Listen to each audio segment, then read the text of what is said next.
That's plenty close enough.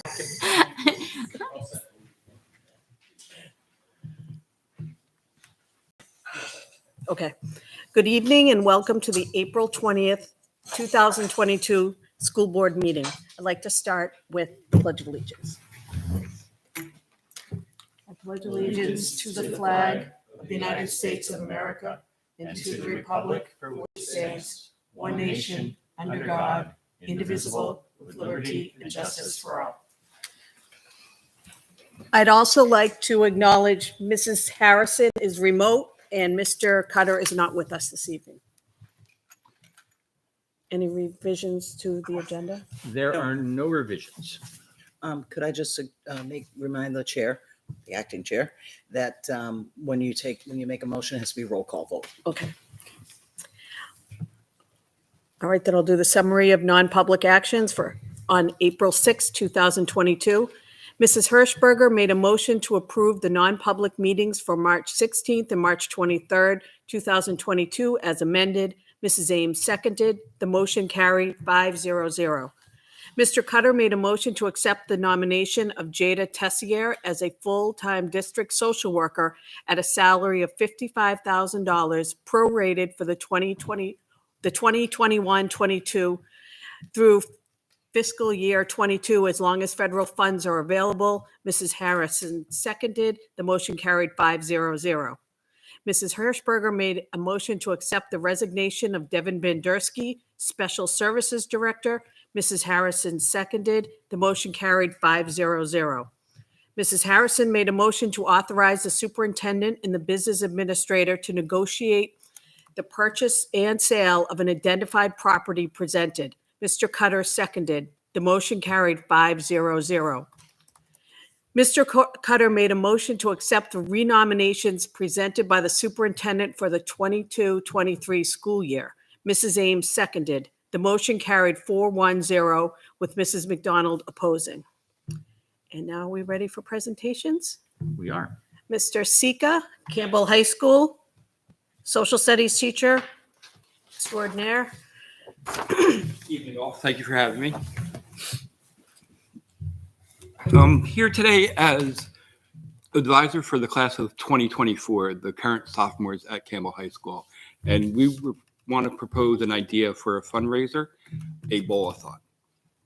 We would be at Merrimack 10 Pin, and we would have a set of lanes, and it would be on a Sunday morning, probably some September, October, most likely when the Pats aren't playing, so we can get more involvement and things like that. The reason why we want to do it is the class of 2024 did not have their 8th grade trip to DC, and we feel that it would be a culminating activity where they can get together and have some fun and try to raise some money for upcoming prom and senior events.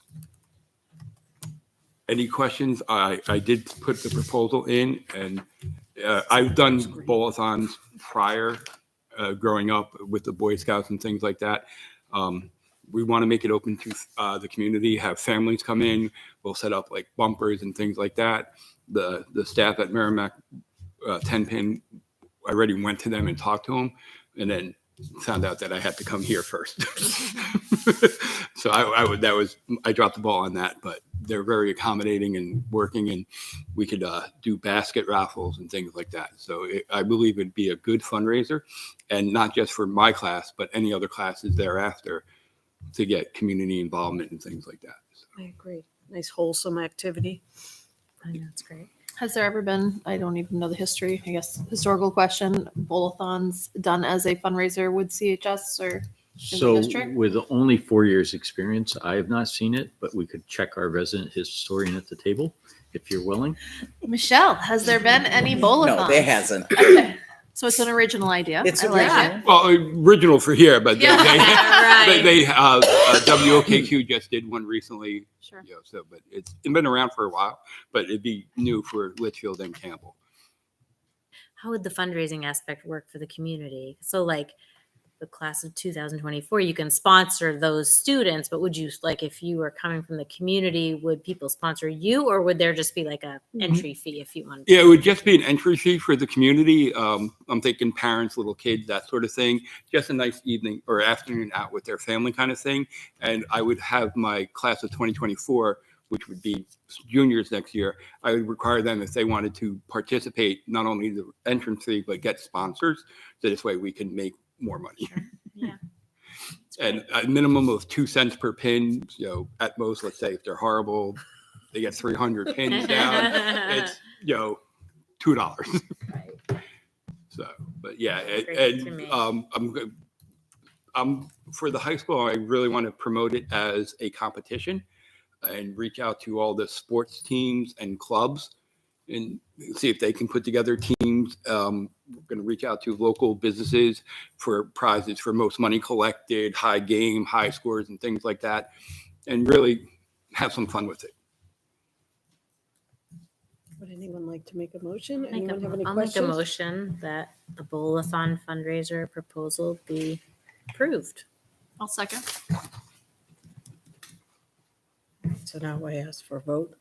And you have to do a roll call. So- Yep. Yeah. Tara? Aye. Aye. Tina? Aye. Me, aye. So just declare it passed 4-1. Pass 4-0. 4-0. Yep. Thank you. Thank you. Congrats. Thank you.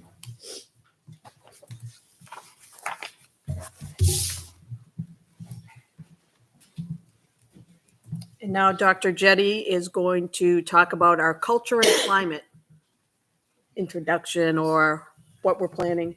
Thank you. Excellent. So I think I had explained to the board a little bit that we had had a meeting with some key stakeholders and with Bill Preble to take a look at the Center for School Culture and Learning and the work that they can bring to us as we try to take a look at the culture in our schools and to understand that. And we've had a lot of dialogue, a lot of conversation over my 4 years here.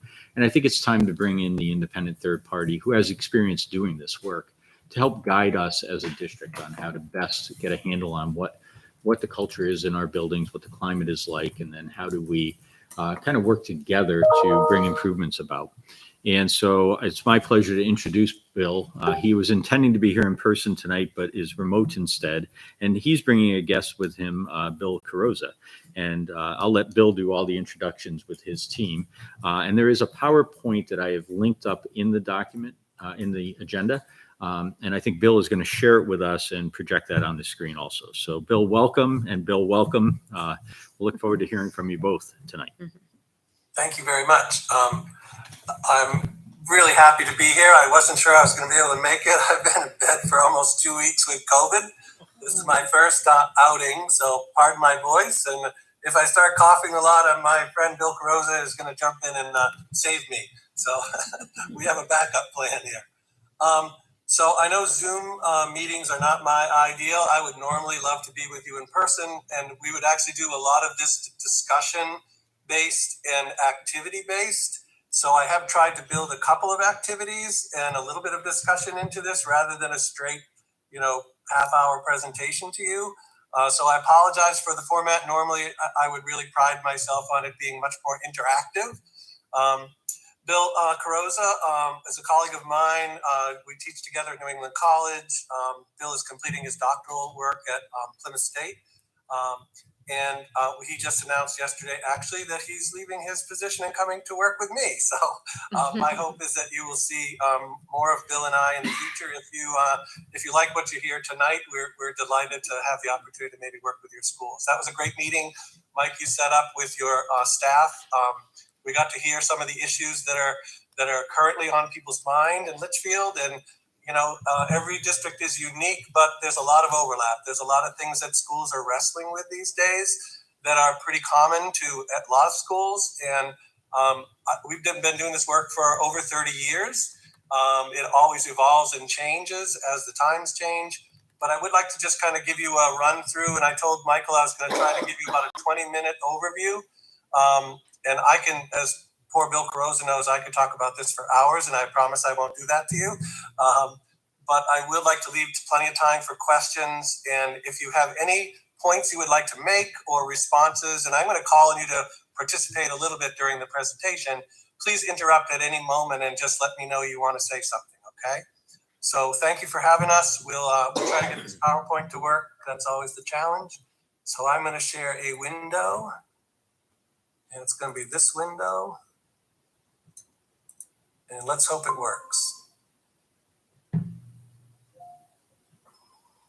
I think we've got it. Yep. So we can see it on the screen, Bill. And Okay. if you hit the presentation mode, the slideshow mode, it'll get a little bit bigger and we'll be able to go from there.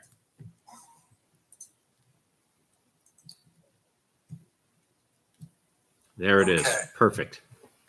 All right, so I've called this Improving Our Schools Together because that's basically the whole ball game. We have to bring a lot of different folks to the table if we're going to understand school climate. Even in our introductions here, we kind of conflate the words climate and culture. We think they're very different and they really represent different needs and different opportunities. And so as we go through, I'll try to really clarify the relationships between school climate, school culture, and learning. To me, they kind of go together very well. So the goals for tonight is to pose some key questions and provide context for this work. I want to share some of what I perceive to be some of the growing challenges facing our schools. And by the way, thank you for your service as school board members. As you've seen firsthand, these are challenging times. People that are stepping up and trying to serve in public school roles are under a lot of pressure and are really highly challenged with a lot of stuff that we haven't ever had to deal with. So thank you for your service. So we were going to talk about the things that we as leaders are struggling with here. We want to define and show you the relationships between school culture, school climate, and student learning. And then I want to share with you this very simple 5-step model that I've been talking with Michael about, and Michael actually has seen this model in other schools, and answer your questions. Just to give you a little bit of background, we have really been working on this since really we were in schools about 3 years before the Columbine incident, which some of you are old enough to remember Columbine, when that really changed the face of schools. These mass shootings, now we're up to 2 a day as a nation. And so that just shows you when we first started, there was one event that traumatized the nation. And unfortunately now they've become just all too normal. And so when we started working on these issues back then, we discovered this idea of school culture as contributing to school violence. And we know that when schools are, struggling with keeping kids safe, that learning is really difficult to achieve. When people are afraid, their brains don't work the way they need to. So the connection between climate and culture and learning we've seen for over 30 years. We've been doing this in hundreds and hundreds of schools around the country. And we've spent most of our time during the pandemic doing this work in New Hampshire schools. Right now, I think we're in about a dozen New Hampshire schools doing this work. All right, so key questions are, and I would ask you to really think about the way you would respond to these. Are our schools working well for all children? I think we would love to think that they are, but as we start to think about, what does that mean? Maybe we'll find that some students are doing really well and some students are doing less well. And what do we do about that? Are we satisfied with that, or do we strive that all students have a quality educational experience? Are our schools working well as organizations? And that's where culture comes in. We don't just work with students, adults work with adults as well. And we're going to talk about adult culture and how adults work effectively together as a main, sort of solution to these challenges. How well are we utilizing the skills of our most important and powerful resources, teachers? Are teachers being supported? Are they being acknowledged? Are they being treated respectfully? Are they being utilized to their maximum effect to have an impact on students?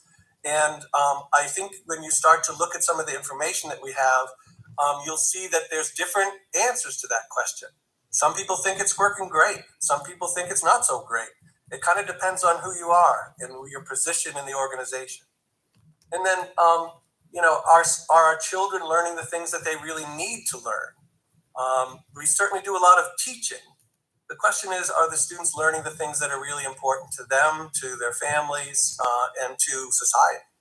And then what are some of the core prerequisites? There are some basic needs that I think we all share, and schools and leaders and teachers all share some of the same needs that students share. And I feel like this idea that we all share these same kind of common human needs, it's a wonderful way to start looking at the things we share together, we have in common. We all have a stake in this work.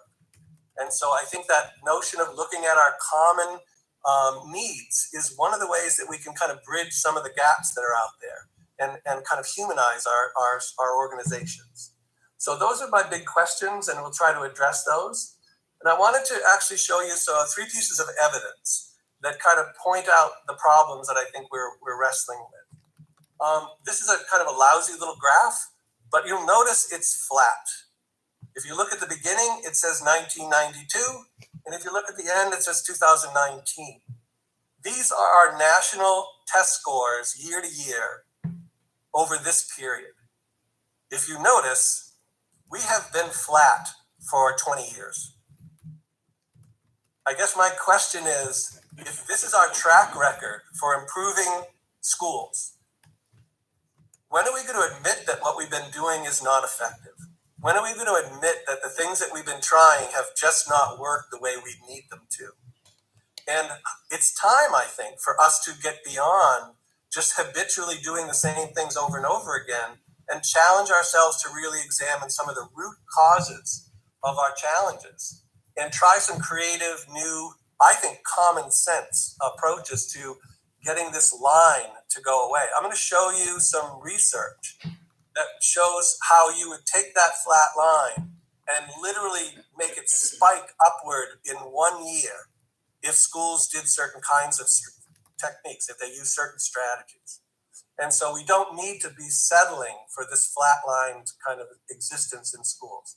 I think everyone is frustrated by it. Students are frustrated, teachers are frustrated, administrators are frustrated, parents are frustrated. We can do better. And that's what we hope to try to show, work with, how to actually make a difference in this way. The second challenge is the one you've been working in. This is just post-COVID data. And I don't want to go through all of it, but I'll just show you that while it hasn't worked for 20 years as well as we would like, the challenges are even more difficult post-COVID. And we're all exhausted. Teachers, principals, superintendents, school boards, parents, kids, we're exhausted. So the interventions that we take can't add a whole bunch of new stuff to people's plates. It's just not going to be able to work. So how do we not only deal with our historical challenges, but how do we deal with this most recent set of challenges when we really need to lift people up instead of just start listing more things they need to work on? And this to me is one that Mike and I talked about this afternoon even. And I'm talking about this with almost every school that we're in. This graph to the right shows data that in 2021, 3 in 10 teachers were considering leaving the profession earlier than they'd planned. This is about teacher retention. And in 1 year, since this graph was published, that number has risen to 55% of teachers are considering leaving the profession. That is alarming. If your children love their teachers and their teachers have just had enough, who are your kids going to go back to in the fall? And I think this is just a reality that I just see that substitute teachers, Michael, can you confirm to me, have you had a trouble this year with substitute teachers? We have. Yeah, they're the canaries in the coal mine. That same kind of phenomenon is now happening with regular teachers. So and I go to schools and I say, I got to meet with the superintendent. And they say, oh, he's down at the elementary school because the principal has resigned. And now the superintendent is the superintendent and the principal. Or we go to talk to principals in schools and they're substituting in classes, not being able to do the kind of work to support teachers. Everybody's got their finger in the dike.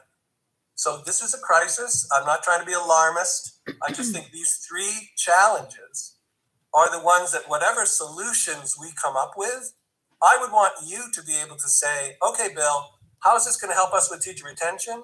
How is this going to help us with dealing with the social and emotional needs that everybody has since the pandemic has accelerated those problems? And how is this going to help us really raise the bar in terms of learning and achievement that we've been really unable to do in the past? That's a pretty tough set of challenges, but I feel pretty confident that the work that we're going to propose to you can address those issues, and I would like to show you how that works. So we know a lot about the idea of change. I've talked about change already, successful change versus unsuccessful change. And it's really actually quite interesting that you can see how a district or a school is approaching change, and you can predict based on what you see if they're going to succeed or fail, based on research by Seymour Saracen and just common sense. And so we want to basically use that lens of the predictable failure of specific kinds of educational reform initiatives to hold ourselves accountable and say, how can we show you that the majority of reform initiatives over the last 25 years have really failed to reach their goals? How can we show you that we're doing the kinds of things that have been in that positive zone of the systems change initiatives that have been effective? So we want, we also know that unsuccessful school change is driven by external rather than internal forces. So I would say to you, Michael, if you called me and said, hey, Bill, come fix our school, I would probably say, I really can't do that. I would say, let's have a meeting of a whole bunch of experts on your school before we even start to figure out what the issues are in your building. And that's exactly what we've done so far, right? We just started off by listening. So this idea that, Bill Carosa or Bill Preble come in with a magic bullet and fix everything, it'll never work. So unfortunately, too much of the change initiatives that we've tried in the last 20 years have been about that. We want to have buy-in, voice, and engagement from everybody. We need to listen. We need to collect the ideas of everyone, and we need to apply and use those ideas. And the last thing we need to do is we need to measure things that we care about. Yeah, we care about test scores, but we other things that are really important that lead to test scores. And so what we will be offering you is a process of collaborative action research where we'll measure school culture, school climate, and learning, and look at how the work we do over a 2-year period actually changes the initial assessments of those things that we find. And the last thing is we know that the secret ingredient, the secret sauce, is teachers working happily and successfully together. I'll talk about adult culture, and that's what I mean. And I will get into more about what adult culture is and how we can help create it. And the process that we're going to bring to you, I hope, will be part of the solution of helping build a more positive adult culture, which will translate into a more positive school climate for kids and teachers. All right. So I just wanted to check with you, Michael. Is this timing okay? Are we doing okay? Do I need to skip ahead? Are we going Bill, too fast? you're doing just fine. So I want to make sure the board is comfortable and understands everything. So keep going. You're doing great. Okay. I did have So one let's question. talk about Oh, these three wait, issues. Bill, we do have a question. Tara? Please. A few slides ago, can you hear me? A few slides ago, you talked about are our schools being led effectively? I would like to know what your definition of a leader is, because for me, it's not just the superintendent. I believe teachers are leaders. I believe there are staff that are leaders too. I believe anybody can lead in different situations. So I'm curious what your I definition couldn't agree with is. you more. I think your students are leaders. I think every day your students help set the tone for what's acceptable and what's not acceptable among their friends. I think teachers are leaders every minute of every day. They model things. They make decisions based on the things they believe. No, leadership is one of the reasons that Bill Carosa is here is Bill Carosa's dissertation is on leadership, and he is an expert on collaborative leadership. So I completely agree with you that it's all of us leading together, collectively, going in the same direction with enthusiasm, energy, and like it really matters, That's my definition of leadership. Thank you. Okay. So how do you like this? I like this quote. One of my doctoral students showed me this quote. I think it's great. It says, "Culture eats strategy for breakfast." that the idea that culture trumps everything in an organization. Can you think of organizations that are known to you based on the cultures that they've created? I mean, if you're an athlete type of person, I think you go right to the Patriots. Everybody knows the Patriots can take any player. I don't care if they're 20th draft pick or first round, and they can bring them and incorporate them into their culture and provide them with a role that's appropriate where they can work together to do their job. LL Bean, you walk into LL Bean and you know exactly what you're going to get because the culture of LL Bean has been created and sustained for decades and decades. So culture, how things are in a system. What's normal? Every day we walk in and we do this. That to me is what we're looking at. And we're going to understand by learning about your culture from the people that are living it. The problem is there's a lot of cultural blindness. Things become so normalized that people don't even sometimes recognize the things that are happening right in front of their nose as being either helpful or effective or just being the way we do things around here. And so culture is a little bit challenging to get at, but it's the thing that matters most. And so anything that we do needs to begin with culture. I like the iceberg metaphor for culture. We walk into schools all the time. Bill Carosa, can you talk about, what do you see when you walk into one of your schools that looks like culture, but maybe there's a lot more going on there? Well, sometimes you walk into a school and there's signs that talk about, we care about kids and whatever, and they very well might, but signs don't equal what really happens behind the scenes. And so part of school culture is creating a place where things are out in the open, where there's enough leadership, as a great question from the board member said, and that everybody truly cares about each other. The principal is everywhere. The principal's in classrooms. You've distributed leadership among the various teachers. In my schools, we've had professional learning communities where there's teacher leaders that lead, other teachers, and they rotate so the leadership goes back and forth. So what's under the surface may not always be what you see on the surface. And so when I talk to school leaders, who, by the way, I'm a former elementary school principal. It's the hardest job I ever did in my life. I never saw my family. And I decided that being a college professor was like, I equate being a college professor as like a half a principalship, kind of. So that's why I get the chance to both teach at New England College and do consulting with schools, because I don't work as hard as a principal does.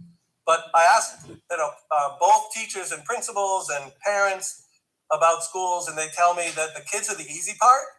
It's the grown-ups that are the hard part. And that's the culture. When I talk about culture, I'm talking about adult culture in the building. Here's a little funny cartoon about culture, I think. Kind of a good example of the iceberg.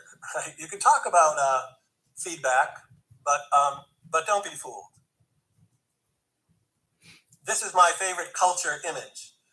What is the positive side of culture? What do you shoot for? Bill, you talked about a few things in your school, going beyond the signs and actually having people value the things that they say and work every day implementing those beliefs and those values.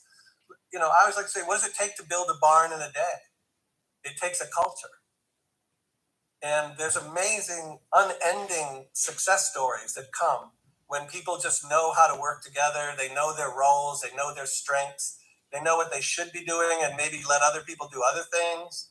And, hallelujah, you can put it up before sunset. It's kind of a miracle. So the problem is, after all that, is that there is no single culture in your building. Let's look at student culture in a high school, for example, or a middle school. So there's kids have culture too. What's normal? What's acceptable? What do we expect every day? What do we do when we walk into this space every day? I like to look for culture in a cafeteria. At New England College, if you walked into the dining hall, you would see at each group of tables people would look really similar. You'd have all the athletes in their uniforms sitting in one section. You might have all the international students sitting in another section. You might have the students that are in their various majors sitting in another section. You might have the students of color all sitting together in another section. See, to me, that idea is that we don't have a single culture. We have micro cultures in a building. And I know, Bill, that when you've presented at schools and when I presented at schools, it's always great to challenge everybody to think about their culture when the meeting is over and to watch what happens.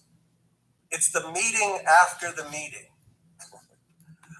So after the meeting where everybody's together, talking about what's good and what they're doing, and then you watch what happens after that meeting and the microcultures emerge, right? And they're not always bad, but they're usually separate and they're usually different. And so there's not consensus sometimes. Was that Preble presentation a bunch of baloney? Or was that Preble presentation, reasonable? Or was that something I'm really excited about? Or will that never fly here? I'm too busy for that stuff. And so you break out right away. As soon as we're done presenting ideas or information, we break into that culture. And that's where we have to start operating from the beginning. I would ask you this one question, and maybe, Mike, you could sort of facilitate this a little bit. Do you think that students see things every day in your schools that grown-ups don't see? Could you all talk about that? Thoughts? Yeah, I think students see things that we don't see. I think they see, they have a lot more conversations behind the scenes that we're not aware of. I think they can recognize tension or stress. I think, my gut instinct answer is yes, absolutely. So they have this insider knowledge of the culture. They live in it. They walk around in it every day. They hear it. They see it. They feel it. And so when we're going to sit here talking about improving school climate and culture, my question is, can we even begin to do that work without the voices of students being part of this work? And that's the beginning of our intervention, is that we recognize the idea that this is my favorite idea. It's the idea of the dignity of expertise. What happens to a student or a teacher when they're invited to the table? When we say to a student, hey, we want to work on making our school a better place and we need your help. We need to know what you know in order to be effective. You watch the student physically change their demeanor. They're like, me? And especially if you pick kids who never get picked for things, like maybe the kids you're picking are the experts on the discipline problems in the school. And you say, we are working on our discipline problems. We need some experts, and you're a frequent flyer. Will you please bring your expertise to the meeting and share with us what you know about the discipline system in our building? That kid's going to go, what? Me? But you sit that student down and you start really listening to what they have to say, and you learn so much. So this is my idea that, whoever answered your question, Michael, said, yeah, students see things in our school that adults may not see. My daughter is from China. We adopted her when she was 4 months old. She grew up in Henniker. She was the only Chinese girl in her school. We didn't know until she was 30 all the things she heard that were racist, that were horrifying to her, that made her feel like nothing, and that caused her such harm. But she was so busy trying to be like the other kids, she didn't want to be different. She didn't want to have anybody talk to her about being Chinese. But she was so isolated in that experience. So she knew things about that school culture that no other kids knew. But nobody ever asked her about what's it like to be really different in Henniker Community School. And after a while, when she got to middle school, they actually started asking her. And when she got to high school, they started asking her. And she had a lot to say about what she experienced and what she understood. So, my daughter was an expert on being different in a rural New Hampshire town. And I think she was able to teach her school about her experiences in that culture in ways that helped them. So I could never know what my daughter knows. I have a blind spot about that. I'm who I am. So I only can rely on her to share her experience. So we use the metaphor of Swiss cheese. Everybody in the world every day wakes up, they get ready for work, they get ready to go out. And before we all leave, we put this big piece of Swiss cheese on our face and we walk around the world with our own personal Swiss cheese. And all we know is what we can see through our own Swiss cheese. When you assemble a leadership team, this goes back to who's a leader. I don't really want like you to pick me a whole bunch of like natural school leaders, actually, students or adults. I want you to pick people who have a very unique Swiss cheese. They see things that other people don't know. They see things that other people don't understand. And they're willing to bring what they're expert about to our conversations and make sure we listen to them. So this is kind of an important part of understanding this work. All right, so I'll pause. That's climate, that's culture. School climate is really the idea of, I will just show this quick slide. It's the heart and soul of a school. Climate, it's what everybody feels when they walk in the school. Do you feel safe? Do you feel happy? Do you feel respected? Do you feel welcome? But my favorite quote on climate is Jerome Freiberg says, school climate is like the air we breathe. It tends to go unnoticed until it becomes toxic. And those were the lessons that we learned from Columbine. Those were the lessons that we learned. Nobody thought that those kind of things would ever happen in their school. Climate went unnoticed until people really saw that things had gotten bad. So we don't want to wait. I don't think you have toxic schools. I think we want to understand, though, that no school is perfect and no school works great for every kid or every teacher. So we want to understand that by listening to everybody's point of view. So once we decide that climate and culture is important, I will very quickly just show you what our model is, and then I'm going to stop. So Youth Participatory Action Research, you can Google it, YPAR, it's been around a long time. It actually is participatory action research is what, doctoral students and master's degree students in education do in their graduate programs to understand school issues. What we do is we bring youth into it, and they partner with teachers in their school, administrators in their school, staff in their school, to collect information, analyze that information together to understand the school. So here are the steps. Remember Swiss cheese. Develop a diverse team of students and teachers.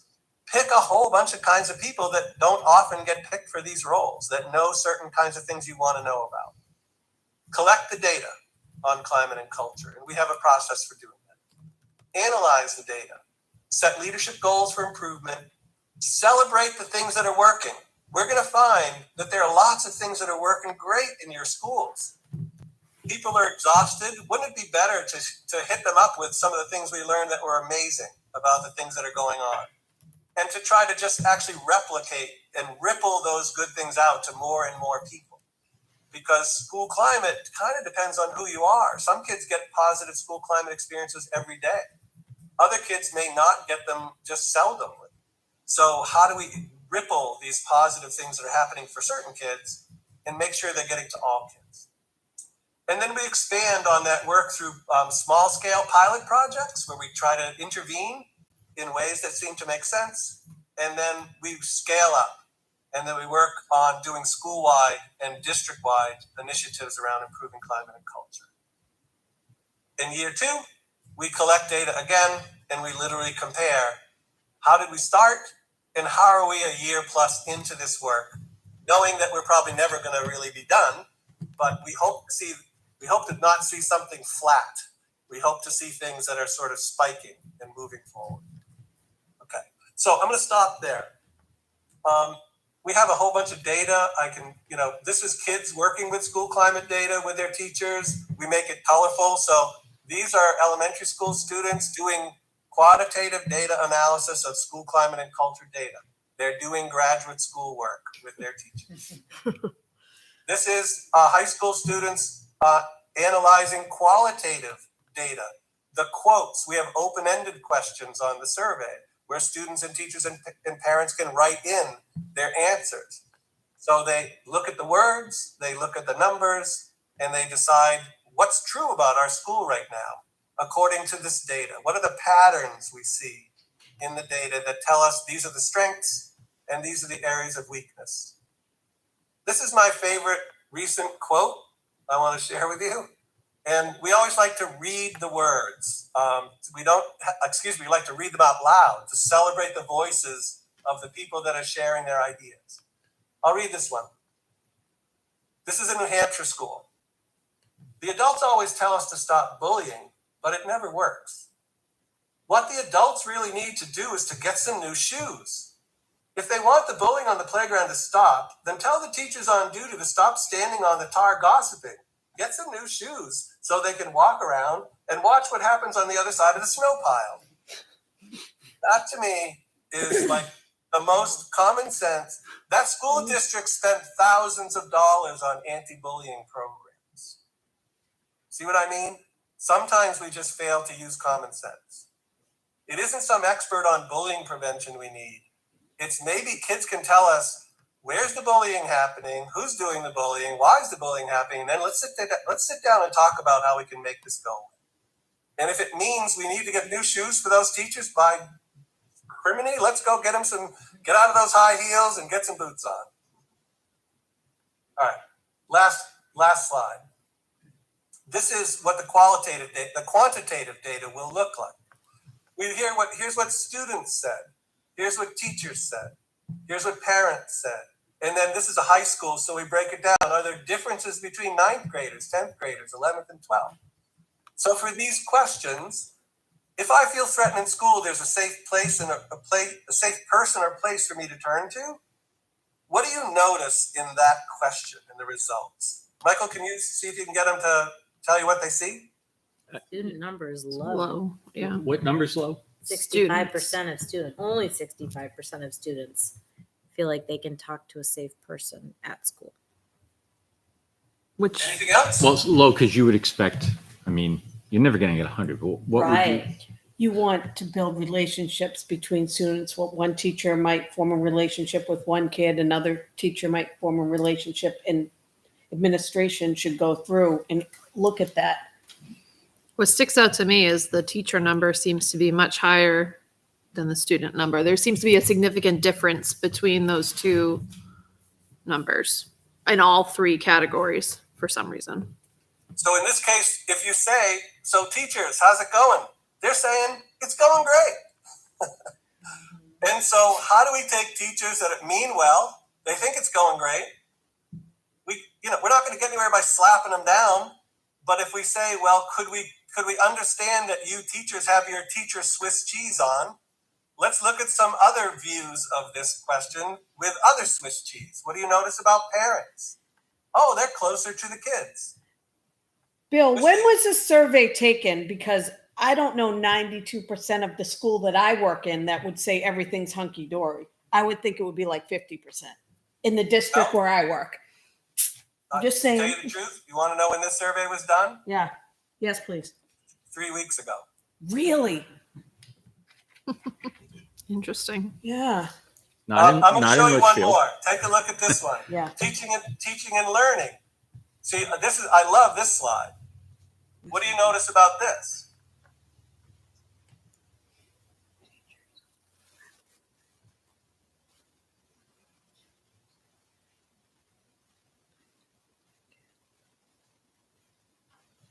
Is it a little bit different pattern than the other one? Yes. It is. They're much closer, Yeah. Aligned.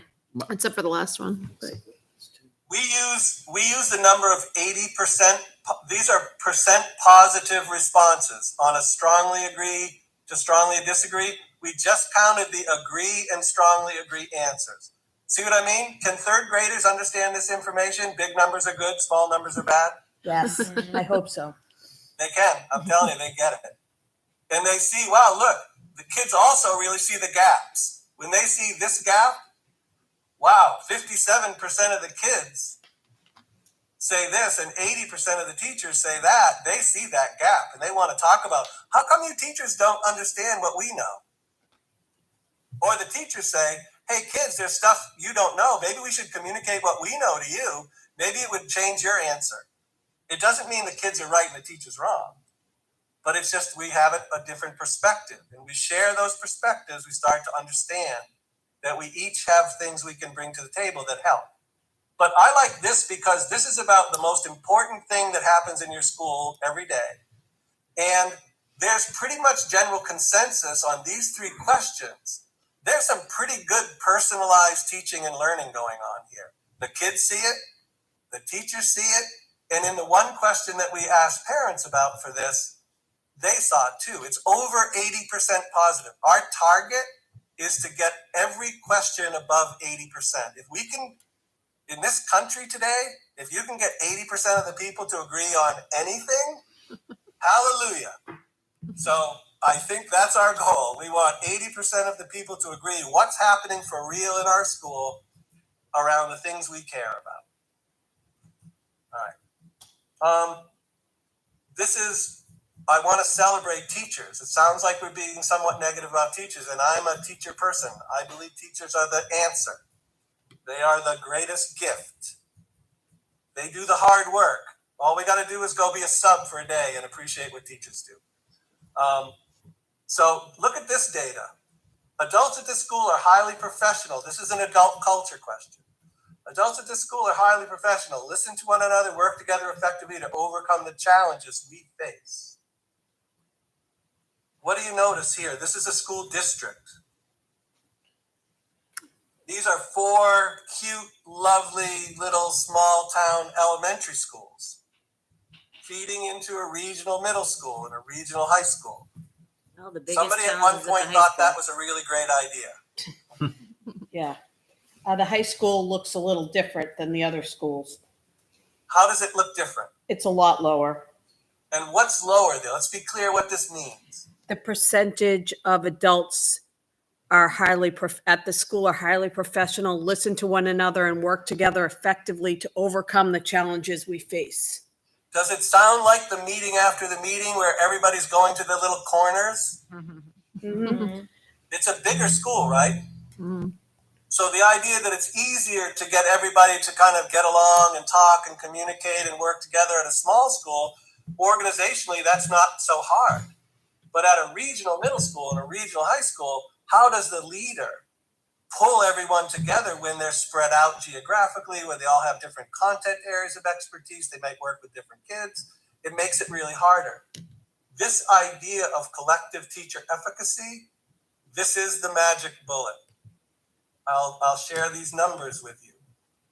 So Hattie, who's kind of a big shot in the research world, he studied over 800 studies of the studies. This represents millions of kids, millions of teachers in the data. And what he found was, of all the things that we try to do, remember I showed you the last 20 years, we looked flat? What those schools have been doing over the last 20 years, everything they do, whether it's a new participant program, a new reading program, a new kind of teacher training, a new kind of schedule, anything they've tried, out of 154 different interventions, I think, that Hattie looked at. Yeah, about that, yeah. The average effect, so if we say we want those things to raise test scores, we do all this to make test scores go up. They had an effect of 0.4. That's an effect size measure. That's considered to be a medium size effect. So it's not like all those things didn't work. It's just that the school was getting slowly better. But what we know is the scores go up a little bit, then they come back down a little bit. They try something else, they go up, they don't get sustained. And so what we see is, let's go all the way to the end of this scale. Now, 1.57 effect size, more than 3 times the same amount of work, the same amount of effort, the same amount of time put into a different strategy. Collective teacher efficacy. How can we get adults in the school to work professionally, listen to each other, work together effectively to overcome the challenge we face? If you do that, your test scores will jump off the page. Hattie's research shows this. Why would we spend time on all these other kinds of initiatives when they have a 0.4 effect? When we could just invest ourselves in what Mike is trying to do here to get this district to focus on culture and put its time and energy into that because we think we'll get this huge bang for the buck if we do that. So that's the second to last slide, and here's my last one. Clemson University did a study of our program years ago, and they followed our teams around in 5 of the toughest high schools in the state of New Hampshire, and they had 10 of those high schools identified. We took 5 of them, and another program took the other 5. We both did school climate type work in those schools. The difference was we had students at the table doing youth participatory action research. So grown-ups working on these issues together, and then grown-ups and students working as partners was the different intervention. This was their key finding. When students and adults were at the table together, it brought out the best in the adults. Does that just kind of make sense? If you think about culture where people are being a little, not nice to each other, they're not listening, they're not playing nicely on the playground, they're not cooperating, they're saying nasty things about one another behind their backs, or whatever it is, when you have kids at that table working on school improvement, it brought joy. It was like teachers said, this is why I came to be a teacher. This is the work I want to do. And so we loved Clemson's finding that it changed the adult culture when kids were part of the formula.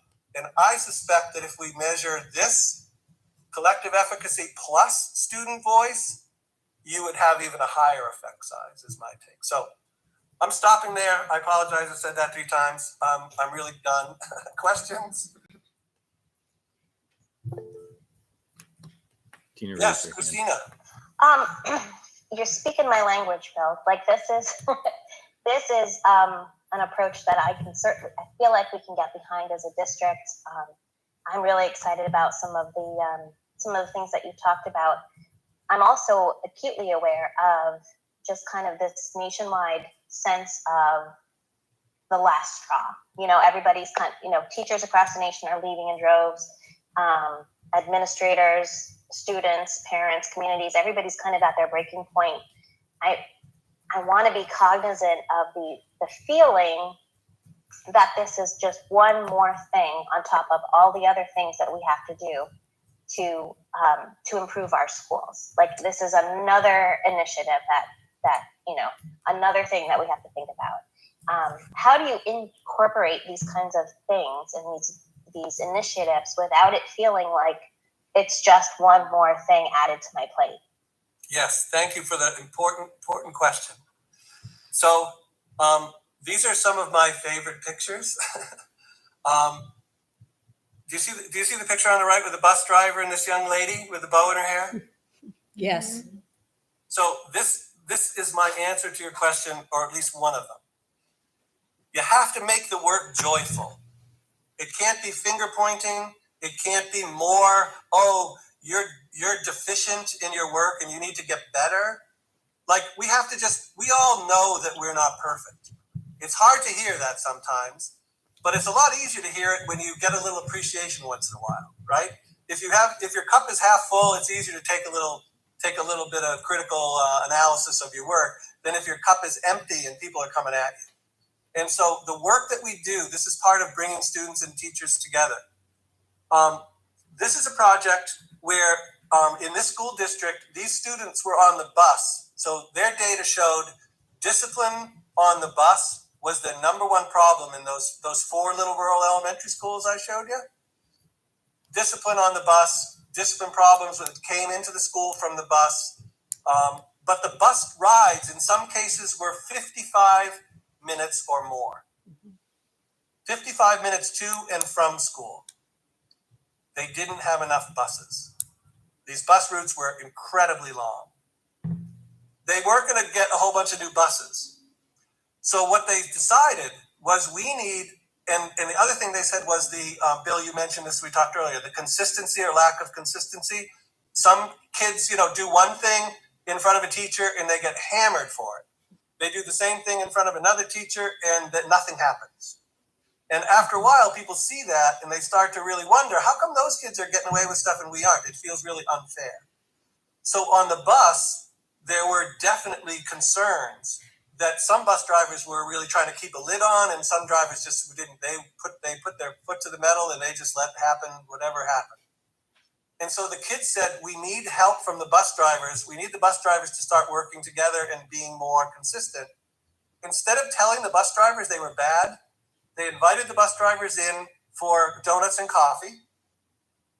Then they interviewed each bus driver. The kids with clipboards interviewed each bus driver. They found out about their families, their pets, where they lived, what their hobbies were, what they were great at. They interviewed them to find out what kind of human beings they were as bus drivers. And then they made a huge bulletin board. I did have a slide that I cut. They made a huge bulletin board where they celebrated bus drivers for like 3 months. So this bus driver has pigs. This driver has Model T Fords. This bus driver. And the kids would get on the bus and they go, hey, Bob, tell me about your pigs. Tell me about your... And all of a sudden there was relationships with those bus drivers that were just personal. And they invited those bus drivers in every month to come and talk with kids about where the bus is getting any better. And the bus drivers are really open to the students' feedback. That's one. So you see what I mean? That's not beating anybody up about bad stuff. That's working collaboratively to solve a problem. But here's my last example. This is called Someday Wishes and Bright Spots. So remember I said we do pilot projects? So we collect the data, we analyze the issues, and we come up with really creative, interesting projects that are not the same kind of things that people would normally be asked to do. In this case, we did an activity called Someday Wishes. Someday Wishes. The students went to the teachers, students on a leadership team went to the teachers, and they said, we want to try out an activity on you guys before we try it out on anybody else. Would you be willing to let us do an activity with you teachers? They said, sure. They said, here, take this card and write on it. Someday when I come to school, I really wish I could. To the teachers. Someday when I come to school, I really wish I could. And the teachers kind of chuckled. And the kids said, now, wait a minute. Don't say, you want a steak dinner. Don't say you want a Maserati. Don't say you want a dozen roses. We don't have any money. But we really do want to know what your someday wish is, because we're going to try to grant as many someday wishes to our teachers as we can. And so the teachers wrote, realistic someday wishes on their cards. They gave them to the students. I honestly watched this group of elementary school students sit at tables in the cafeteria. This is a big school in Connecticut. They had, I'm going to guess, 140 someday wishes in front of them, everyone on a different piece of paper. And this one little girl, fifth grade girl, stood up and she said, okay, I know what we're going to do. You guys get over there. You guys get over there. You guys get over there. We're going to run to you with similar kinds of someday wishes for you to look at. So these are all food wishes. So they gave all the food someday wishes to that table. These are all about time. The teachers wanted more time for something. They did qualitative thematic analysis of those data. It's unbelievable. It's what you would do if you were a qualitative researcher. And then they were able to lump together, and they could award like 20 teachers a food wish on the same afternoon or the same morning. But this someday wish was very simple. Ready? This teacher said, I just wish somebody would say thank you once in a while. That's what she wrote. The kids got her out of her classroom. They went and talked to her students. See all the things hanging from the ceiling up there, those colorful things? Those are called bright spots. What does this teacher do that is a bright spot for you in your day or in your life? The kids answered that. Thank you, Mrs. Jones, for being my bright spot when you do this. And Mrs. Jones came back in. Her room was decorated. They had music playing. And the kids shared those bright spots and just said thank you to the teacher. And they apologized that they didn't do that more often. And they pledged to acknowledge the things that they liked more often than they were doing. We are actually implementing this bright spot strategy in all the schools that we're working in during the COVID period as the way that we're going after change. We are celebrating the bright spots, identifying, celebrating, acknowledging, and we're challenging those teachers then to spread those bright spots out to more students or to share them with other colleagues. So other colleagues can try the things that they're doing that kids love. So that's not like the end of it, but that's a way to get at your point that right now we have to lift teachers up while we're meeting all these growing needs. Sorry, that's my long answer. Bill, will you be doing different activities in each of the schools? There'll be a special one for the elementary school, a special for the middle, and a different one for the high school? Okay, I'm gonna stop sharing. Yes, absolutely. So middle and high are really night and day. Now it depends. Do you have a middle high school or a middle school and a high school? We have a middle school, which is grades 5 through 8, and then a high school 9 through 12. You Separate are buildings. geniuses. That is the best model. Oh, good. We decided to keep it going forward too. So thank you. Yeah, no. Boy, sticking those high school kids with those middle school kids is, I haven't seen great things. Unless the high school is really dialed in to near peer mentoring. If you tap into the expertise of the high school kids to work with the middle school kids, like really seriously train them, help them, I would venture to say, and we're doing this in Los Angeles, California, and Broward County, Florida, near Miami and Broward, Fort Lauderdale.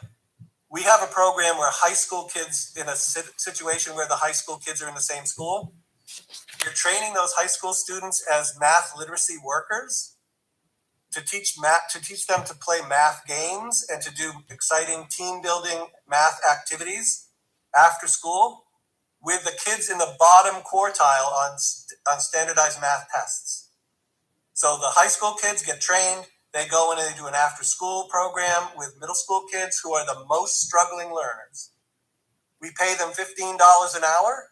They get certified by the Broward County and LA public school system.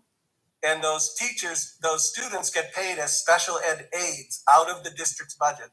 This is I will tell you, this is a multi-million-dollar Gates Foundation grant that we've piloted this in several states, and it works great to raise test scores among the lowest performing kids. And it's the high school kids that do the work. And the teachers then start seeing what these kids are doing. Like, you're teaching algebra by playing math games that kids are running around sweating, having fun, and that's math? I don't do anything like that. Could you high school kids come do that in my class? Could you teach me how to do some of that stuff? And this is based on the work of Bob Moses, who's a civil rights leader, and Gates Foundation has been supporting his work. He recently died, but they awarded his daughter and her foundation 2 $1 million pilot grants in LA. But see, that's what I mean, Mike. This is the kind of initiative that is out of the box, but it follows some very basic ideas. We're not going to beat up on people. We're not going to talk down, manage people. We're going to lead from bottom up. We're going to do it with celebration and training and help people learn new skills in a way that they like because it works. Anyone else have any questions, comments, concerns? Did you say you've already met with staff? Yeah, we met with a really great group. Mike, tell them who we met with. Yeah. So let me back the truck up. When we started to talk about this culture and climate thing, and this goes back to when I came on board. I mean, 4 years ago, the board said to me, we want to work on culture and climate communication. We want to improve our status as a district. And so Mary and I sort of laid out some plans. We went around, we met, we talked, we listened, and we were doing pretty well, I think, trying to establish the way we would operate to be as collaborative as we could be with folks. And then the pandemic hit, right? And so we all went into a different mode. And quite frankly, I think we lost momentum. And I think as the pandemic just forced us into making decisions that none of us were ever trained to do, we find ourselves now coming out of that. But I think that the need is to bring in an independent third party to help us do this work.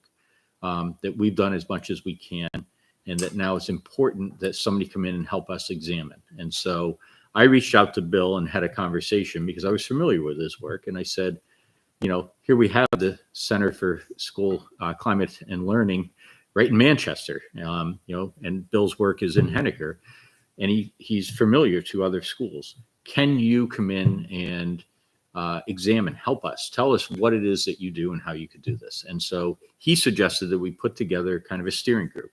So I invited Patrick and Kathy and Darlene were there in the first conversation. We had So this is recent, Stacy. not pre-COVID. Is oh that no, what you're this saying? this is This was within the all- last month. Okay, Yep, so within the last month. Okay. And I just said, Bill, can you just come in and explain to this group? And I'm trying to remember who else we had in there, but we had some other directors. Mary, I think, were you? I on was the- actually out that day. You were out but- that You had day. director of food services, director of transportation, I think. You had a really the good meeting variety you of referred folks. to last time. Yep. Is that correct? It was the Okay, got director it. of food services. Okay. And so we just wanted the opportunity to hear from Bill and what is it that he brings. And actually, it was a really good conversation because the question was, what are the challenges that we perceive? And this was to the adults, right? We did not have students participate yet. And it was, what are the challenges? And it was a very honest, frank conversation, in my opinion. You could check with the other folks that are here, but everybody spoke their mind. It really just talked about, Kathy called me out in the meeting because I used some terminology and she's like, see, there it is. Like, the support staff do not always feel that they're on par with everybody else and that we need to do a better job of including them in the dialogue. She said that in the meeting and I'm like, yep, I stepped in it. I unintentionally, I apologize. But the point is, I think that Bill's capacity, the fact that he's done this in, I'm going to say hundreds of schools, it could be thousands even, and that we don't need to develop a survey. We would spend, to do a proper survey, we'd spend a month just workshopping the questions and then trying to figure out what is it we're asking and are we going to get valid results? Are we going to get reliable results? How do we know when we sample and test? Versus Bill's done all that work. The surveys are developed. We don't need to start from scratch and try to figure that out. And so I personally felt that bringing in a group with an organization that not only is going to help us collect that data, then can also guide us. So what are we going to do about it? Because That's the key. The key is, what do you do? if we have a chart that looks like that one, I'll tell you right now, I'll almost guarantee you that we could go back to the NEASC report that Campbell High School did 5 years ago. You're going to see a chart similar to that because it's broken down student, teacher, parents. The data was collected. And then the question is, what have you done with that, right? The data's collected, it exists. But what has been done? It was used as part of the NEASC report. It resulted in recommendations or commendations for the school. Here are things that you're doing well on. Here are things that you need to continue to work on. But what have we done? And I think that I love, by the way, the idea that students will be at the table helping to guide this. Bill's absolutely right. Not They the see same things. students that centered. are doing everything. Yeah. That's right. And we get a nice, And that approach centers everybody because that is what we're here for. I love the frequent flyer idea. The kids that with frequent flyers to the nurse, frequent flyers to administration. Mhm. Yeah, frequent flyers. They're the ones that want to be heard and they think that they're not being heard or life's unfair and this one hates me and this and that. They would love it. and I know I love the Swiss cheese analogy personally because I know I have my own Swiss cheese in my role. I know when I was a teacher, I had my own Swiss cheese. And when you really break this down, you take time and you listen to what students have to say. I believed I was doing things right, but taking that time to listen to their perspective and how can I tweak and adjust it? And if it results in better learning and if it results in better relationships, okay, that's what it's all about. That's why we get up in the morning. We don't get up to be miserable and we don't get up to be, difficult. We get up to do the best we can in serving our students. And so if they have stories to tell us, we have to take the time to do it. And I don't see it, to Tina's point, I don't see it as an add-on. I think Mary and I have the obligation to figure out how to embed this into our work. I think that, our PD work next year, we've got time that's already allocated to us. We just have to dedicate that's how we're going to utilize it. Because that Hattie work, by the way, that's brilliant, right? Teacher efficacy. That's the number one thing. We have to get highly trained teachers in the classroom. Collective. Yep. So working on that culture is where we're going to get the results. It's not about adopting a new math program. It's interesting because, Could I just make it not, sorry. well, if you look at some of the other things on there, it'll be like, adopting a math program, and that has like the 0.5 effect versus, working on relationships. That's where the bang for the buck is. So, identifying that, knowing that, and then having somebody help us with strategies to achieve it is what I think is really going to help us shine. So I told you the story about LA and Broward County Gates Foundation that we're literally paying, poor urban high school kids who need money. They need like a job. We're paying them to solve our worst math problems. Our kids who can't learn algebra in the middle school. So is that worth a check if they've got demonstrated success? And Gates Foundation is gambling that every school district is going to adopt this notion that sometimes a kid that looks like you, that can translate math into a language that you understand, is a hell of a lot more effective math teacher than the one that's sitting in front of you speaking over your head. And so we talk about how to make this not an add-on. Most schools would say, let's get those high school kids to do service. Gates Foundation is saying, let's pay those high school kids to do a job that adults are not able to do. I think it's an enhancement. I would say that's the way to not make it an add-on for your team. It's an I had a enhancement, meeting yesterday not that I replacing wasn't at. teachers. I had a meeting that I wasn't at yesterday because the teachers who were on my team, they were getting paid to be on the team. They wanted their money, and they didn't just send us the agenda. We'll do it. So I had COVID. I couldn't stop coughing. They were like, Bill, just send us an agenda. We'll meet ourselves. I love that. That means it's working when they felt the incentive to meet without anybody from the outside to keep work going, incentivized to do that because they got paid for their time.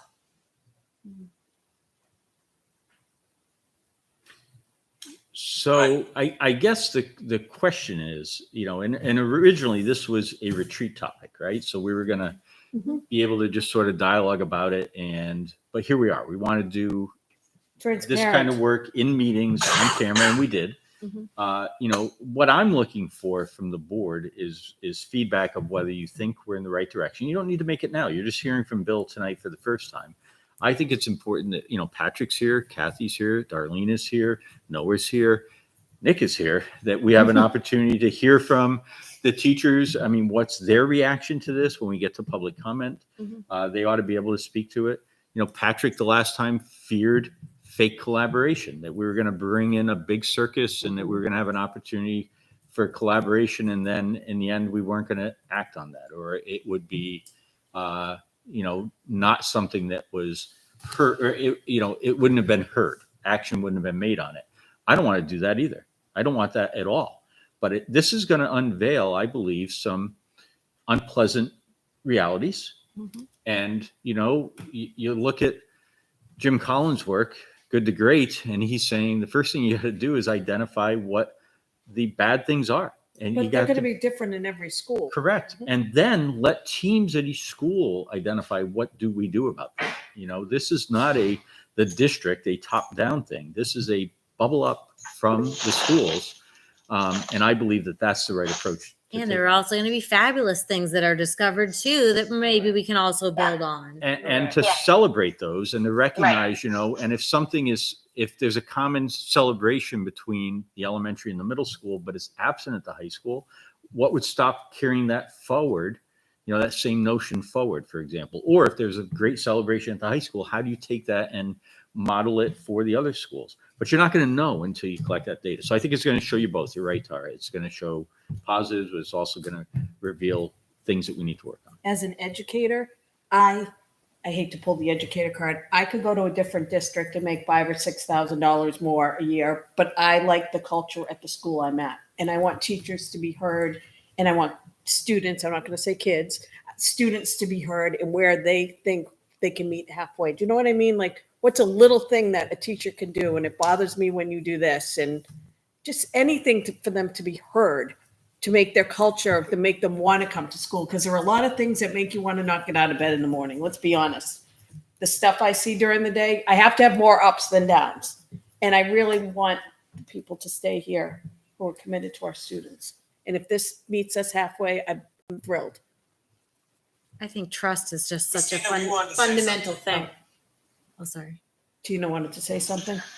Yeah, I just, Tara said what I was going to say. I think in examining what we have and what we need to, what challenges we have and what kinds of things we need to work on, I know that there are bright spots in our district and in different classrooms and in different personnel and, different happenings that are going on that should be celebrated and expanded on. If this teacher is really, really great at teaching this one concept, this one way, then let's share that with the other teachers. Let's collaborate and spread that, and share that expertise and share that know-how. I think that's, if that's part of the process too, we only win. Is the school board going to have a role in this at all? I would say absolutely, because I think that voice, you'll have a role from the parent hat on, right? Because we're going to involve parents in some of this work. But I think an opportunity for the board to just talk about perceptions that you have. As a parent. Or even as board members, because you have insider knowledge. You have different knowledge than Every one a of us parent. has different knowledge. And so I think finding a way to hear that and to capture that, it's hard to keep it. I mean, let's face it. If you fill a survey out and you say, what's your role? And you check superintendent, I kind of out myself in terms of my opinions, right? But I think finding a way to collectively capture that information is important. And I think there will be ways that Bill can work that in. Hey, Michael, Yes. one I answer do and what administration can do. We, in our initial training, so we have an orientation training that we'll do with everybody, whoever wants to do it. And you can check it out. There's this thing called Hart's Ladder of Participation. It's a cool little model, but it's a really simple thing that the board could look at and just decide where it stands on that model when it comes to participation. And especially when it comes to students, what you'll see is there are a lot of different ways we engage students, and some of them are incredibly insulting. Like students as decorations. I can't tell you the number of times I've gone to board meetings where they have students there who literally don't say one word. They might as well be a frame around them, like a decorate. Or student participation as tokenism. Are we just giving this kind of lip service to what student voice, or do we actually give them opportunities to tell us about things that really matter? So Hart's Ladder is a really cool, all the way up to students as collaborative decision makers. And this is one of the things that we say, if you invite these kids to the table, one of the first they're going to say is, you mean like I'm the king now? I get to tell everybody what to do? It's like, no, that's not your job. But so just like, teachers may want to have control over their agenda, everybody has to know that there's always compromise if we're going to hear everybody's voices and have it not be tokenistic. So Michael, you said that somebody said at the last meeting, I'm in for this if it's not a tokenistic, representation of staff or something. It's exactly right. And I would say to the board, let's use Hart's Ladder to look at what are the different ways we can have people be active participants and be critically aware that sometimes those roles are actually really insulting. It's probably better not to invite them because we're just going to make them mad when we don't actually want to listen to them. I have a question and comment. I'd like to know, as a school board member, it's not our job to tell Mike how to do his job.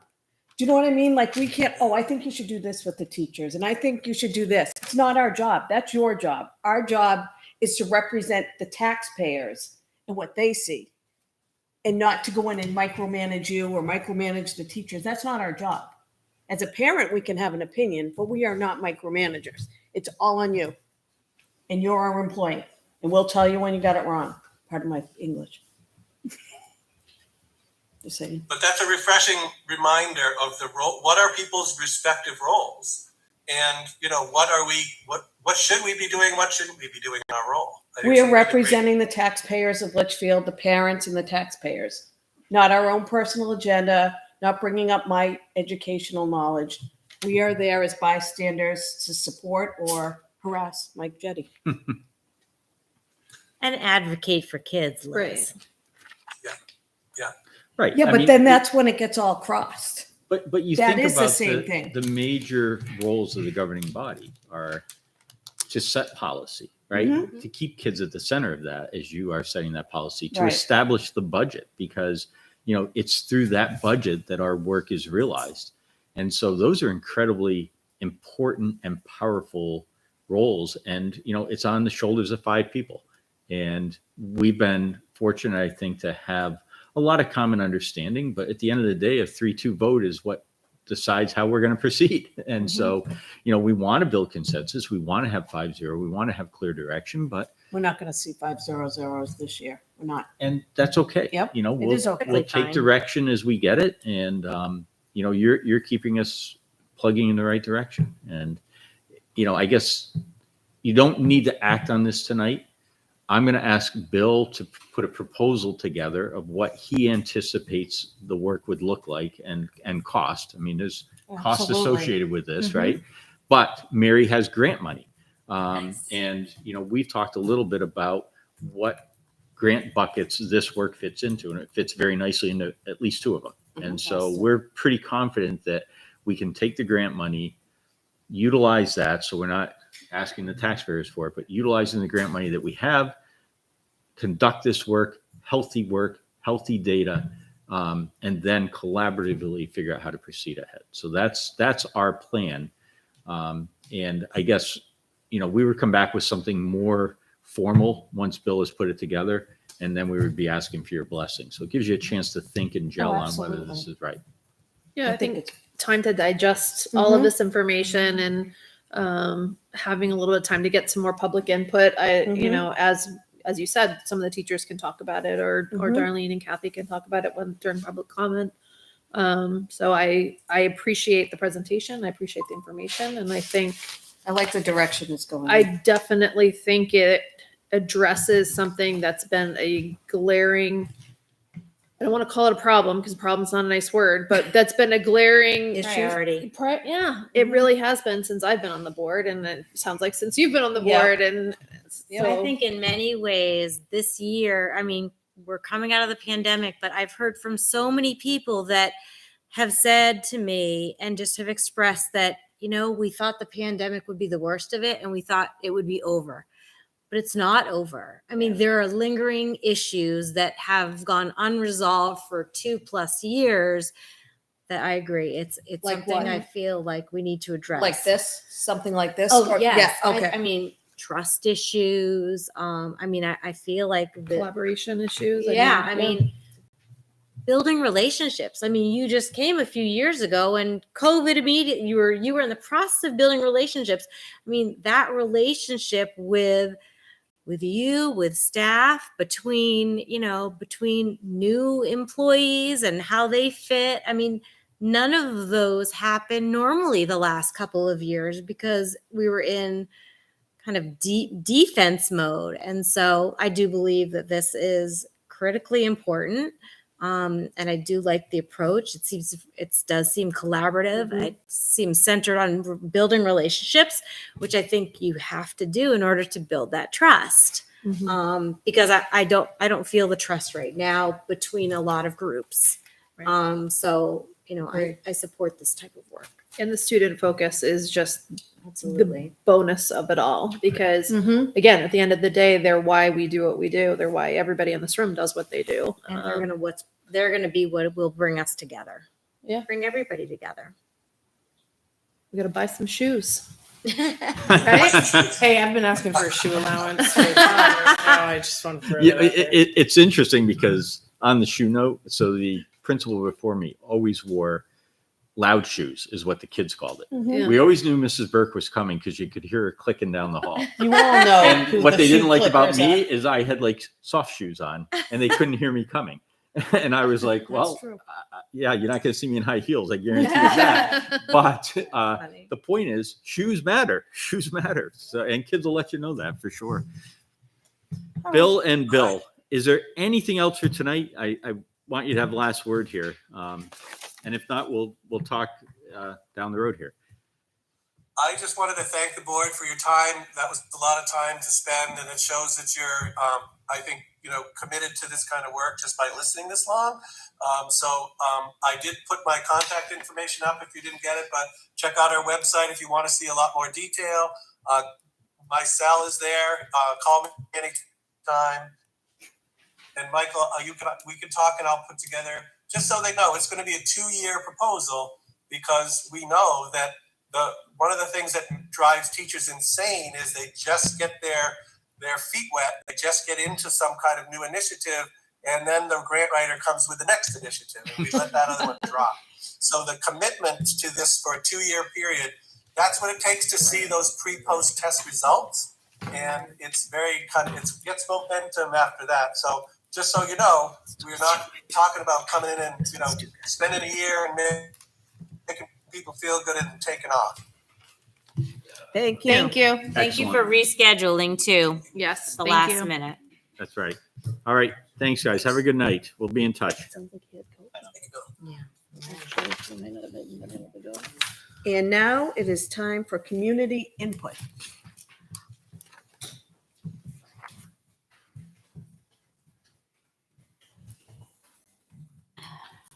Hi, Colleen Juzak, 5 Arcadian Lane, LSSA Vice President. I understand the whole concept and the reason why you want to bring him in. Is it Dr. Preble? Yes. I understand the whole concept and the culture and climate. It's all about sports staff. If I was sitting at home watching this, I wouldn't think it had anything to do with me. If I was an admin assistant, if I was a custodian, a monitor, especially a para, because they work one-on-one with these students. And this whole presentation was students, teachers, and parents. Bus drivers. Oh, yes, an occasional bus driver. So when we're sitting here, we want everybody to work collaboratively and together. This presentation especially, I already knew what it was about, but to the public, that's not what it comes across. And for me personally, and I know you try to include us in everything, but this is not what it said. I've counted more than enough times, and even the board members here haven't mentioned sports staff. Liz has mentioned more, teachers need to be heard, student needs to be heard. I didn't hear anything about the paraprofessionals. I didn't hear anything about monitors. I didn't hear about all these other parties that work in this district, that work with our students. Nobody mentioned them. I thought about it, and I know I'm not supposed to talk. When they talked about bus drivers, in my mind, it was all inclusive. I thought that It's not inclusive, and I know that's the It should goal be. is to be inclusive. Yeah. But support staff has always been treated differently, and I've been saying this from day one. I have all the respect in the world for teachers, educators, everybody, but when you do presentations like this, we are not included. And I'm just trying to make my point across. It's not that I'm against it, or I'm not. Something needs to be done. But it's things like this that we feel excluded from. We don't feel like we're part of the team. We don't feel like we're part of the district. We're just there. Our opinions don't count or matter. So I just wanted to make these statements. And the surveys that were always sent out in the past, they don't even apply to custodial monitors or a food service, because it always asks, what do you teach? What school do you work at? And then it asks all these questions. What grade do you teach? How I couldn't answer that survey. I mean, so if you plan on sending out other surveys, make sure it's for all staff members, not just the educational part, just teachers. You know what I mean? Because we are a part of the community. I pay my taxes. I work here. My kids went to these schools. And I feel like I am not a part of the district half the time. So, I mean, that was just my opinion.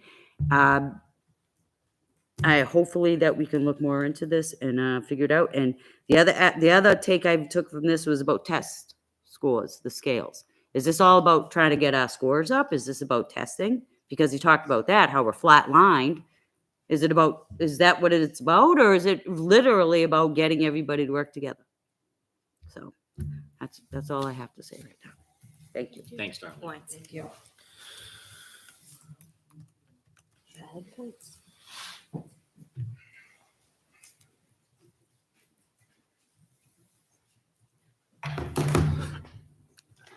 Good evening, Patrick Keefe, LEA president. So I just wanted to comment a couple things. I really enjoyed Bill's presentation. I just want to comment on a couple things.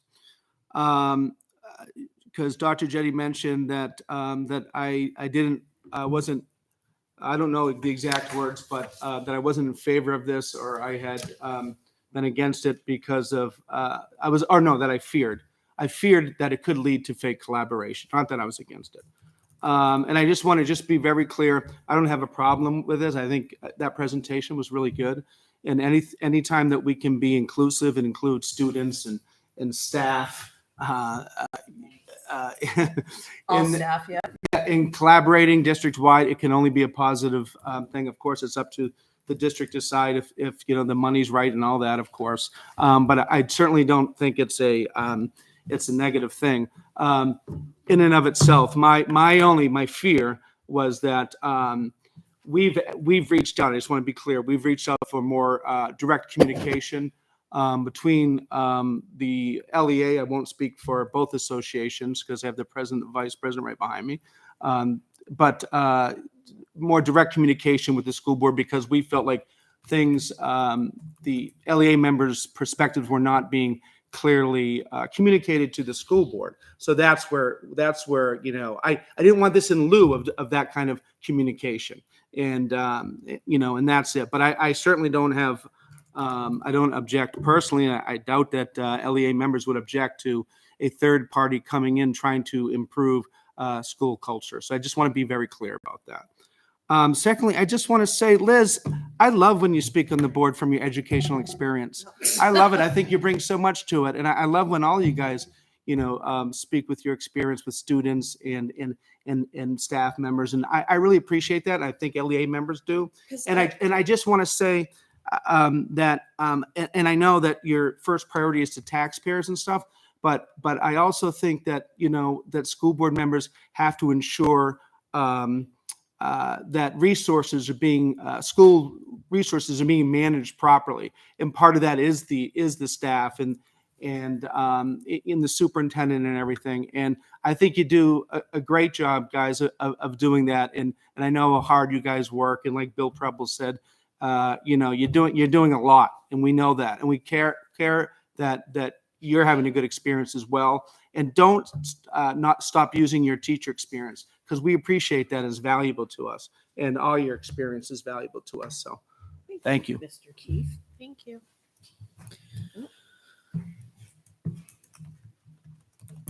Hello, Hello. Noah Benoit. I'm a social studies teacher at Campbell High School. I am also LEA treasurer, but I'm not speaking for the LEA. So I loved Bill's presentation. I was very excited to see it. I'm excited about the collaboration that he emphasized with students working together with staff and teachers, and including everybody in this conversation. I think that's really important, and climate is a critical concern in the district. I originally came up in front of you today to speak about the school start committee. So I was here last week. I listened to the presentations on the district committees. Last week, the school board agreed to put the school start committee on hold in order to focus on other priorities. And I would like you to reconsider that. I think it's very important that we consider a later school start time for the high school students. I think it's very important for them, and the research backs that up. So I just ask you to reconsider that. Thank you. Thank you, Mr. Benoit. I want to read the Google Meet thing. Pardon?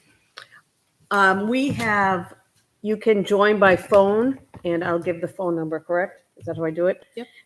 622-565-5146. And the PIN is 911-992-355.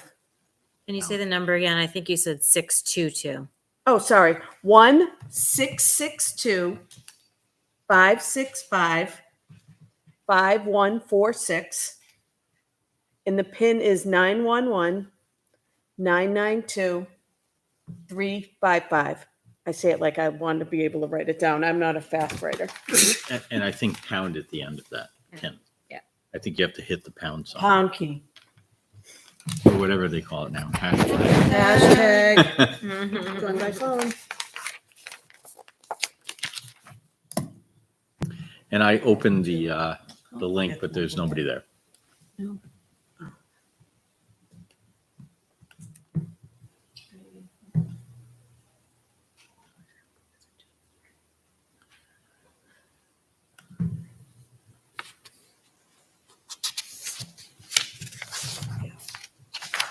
It's today. No, I haven't seen it today. Is anyone there, Dr. Jenny? Nope, there's nobody there. Alrighty. And we get to the page. Correspondence, that's me too. So you have to close community input Closed community input. by reading that statement. At this time, we thank everyone who provided the board with comments on tonight's agenda.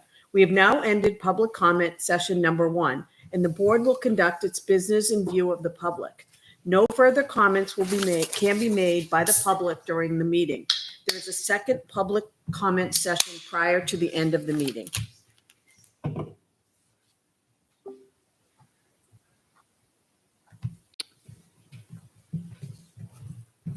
And now you're at correspondence. Correspondence. We had 2 letters this week. One was from Betty Vaughn, and that was today.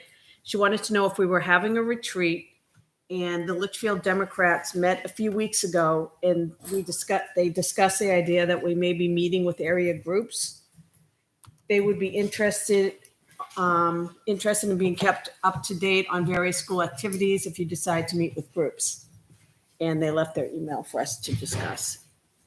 And we also got one from the Student Council, which is called STUCO, if you're not familiar with the lingo. And it came from Catherine Kerrigan and I think Kiana Henderson. I can't see the top part. And I'd like to read this in its entirety because this is something the Litchfield kids don't get an opportunity to do. Is that okay with everybody? To read the STUCO? Looks like it's just me. So. Oh, is that okay with you? Well, and Awesome. Tina. And Tina's Tina. Oh, Tina's there, Tina's yeah. there. That's right. Okay. And there are pictures. You might have seen them on Facebook.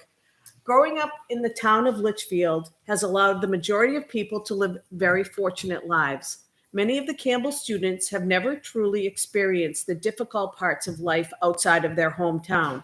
On Saturday, April 16th, the Campbell Student Council volunteered at the Manchester Food Bank at the JFK Coliseum.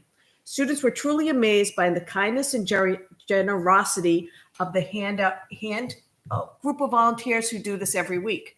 Members of STUCO organized food to hand out to people and helped interact with many of them as they gave out the food. Co-president and junior Kiana Henderson says, having the opportunity to work at the food bank truly showed me how much of an impact you can have on people's lives, even with a small act of kindness such as volunteering. The people were so kind and fun to talk to. Putting smiles on their faces was the most wholesome feeling. Sophomore Declan Sullivan claims it was an eye-opener. I realized how fortunate I was, and I was glad I could give back. Senior Olivia Pilcher says this was an opportunity that I wish came sooner, and I hope that this becomes a tradition again for Campbell High School students to experience again. Overall, this was an amazing experience, and the Student Council is already excited to go back, hopefully in the fall. Go Campbell STUCO. Thank you. And that was it. And it's superintendent comments. Excellent. So the first thing is the general assurances. And so each year the board is asked to review the general assurances and to initial them page by page. So at the bottom of page 5 out of 17, it's got the initials of the superintendent and the initials of the school board chair. And the reason the state has asked the board to review this is because there's a lot of detail in here, and there's a lot of federal law and a lot of things that we're expected to do.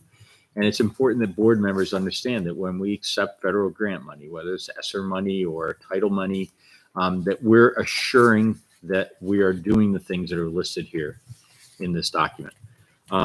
So we do not need to sign this tonight. We need to get this done. These are all for fiscal year 23. So this is grants that will take effect on July 1st. But Mary will be looking for it because we need to upload it. And apparently what we've learned this past year is we need to upload it several times in several places. And So- we'll get another one if there's another ESSER grant or something and we need to. And it's a little different and we'll need that. But this is It will the be the same general document, assurances ESSER. that we are meeting all of the federal compliance factors. So I want to make sure you all have a link to it. Yes. Do. So this is what I would ask board members to do is to glance at that. At the next meeting on May 4th, I'll be asking Tina if she's ready to sign off on this. And I think before she does that, we should make sure that any board members have an opportunity to ask questions, make sure that they understand what it is that the district is committing to, so that we can take care of it at that time. And the link, Michelle, I want to make sure I'm right on this. The link is publicly available. Is it on the public document also? So let's, Remember, if it is, because I wasn't sure because it's assurances. yep, So it let's. may not be, but I can do that. for Let's the- just for the- verify. So if there's a member of the public who wants to know what it is that we're Sure. committing to, that they can ask a board member about that too. So again, this is a 17-page document. There's a lot of federal language. And so just making sure that everybody's comfortable before we sign off on this would be important. So I'm going to hand the original document back to Michelle unless somebody on the board wants to see it, and we'll bring it back at the next meeting. Excellent. So the next thing is the school board meeting calendar. So, No. I have to correct you. You don't have it on yours. Oh. Our next thing is, I'm sorry, I don't mean to take over the meeting. The Well, school wait a board minute. School resolution. board resolution, as part of the MLP process, there is a resolution within the BOA. that's the Bank of America. So Bank of America. the lender. The lender requires the school board to sign off on a resolution that says, this is what we're doing with the money. We're not going to deviate from what we're doing with the money, blah, blah, blah, blah, blah. And you got this And unfortunately, the closing is the 26th, so this does have to be signed tonight because I have to notarize it. Okay. So when you say, So if the board wants to look No, at not it before yet. they sign it, that's absolutely fine. I think I linked it. I told them that it was linked. Is that the one I emailed you about this afternoon? Oh, I thought it was something else. That was the other one. It is linked. It should be linked. because Yeah, I see that now, but I, But that's We not the one didn't you get it checked. until about 3:00, so, okay. or 3:30, actually, I had to call the attorney. There are other documents that are gonna go with that I have to attest to, but those are within the district, so this is the only document that has to be signed by the board. so, Tonight?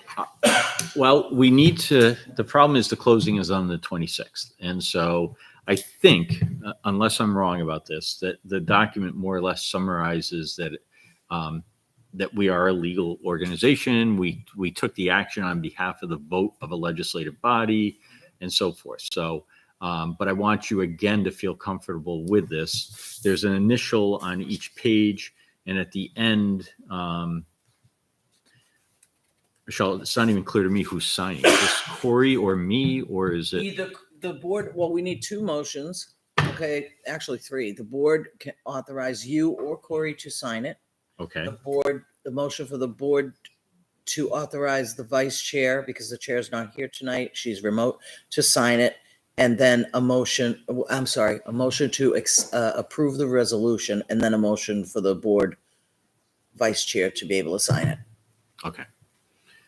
So I need a motion. I'll say I. Well, did you read it and look I at it? read it. Can we take 5 minutes to read this? literally Yes, right now? absolutely. I mean, if you need it today, do you want to do that, Heidi? Yeah. That's fine. It's Need 2 quiet. pages of, I read it before the meeting. It isn't something that we even knew about ahead of time. It just was one of those things. We need a motion for. so what I would suggest is This is what that we pass this around. the. We come back to this under new business. Okay. Oh, okay, yeah, Right? that works. So let's hold off and let's come back to this actually old business. Policy reviews. Why don't we take this action up at the end of old business? Because by then, everybody will have had a chance to review and think their way through the document. Because I don't want anyone to feel rushed on this. Right. You're putting into resolution what the public has told us we can do, but I want you to do that with due diligence. So, all right. Are you okay with that, Tina?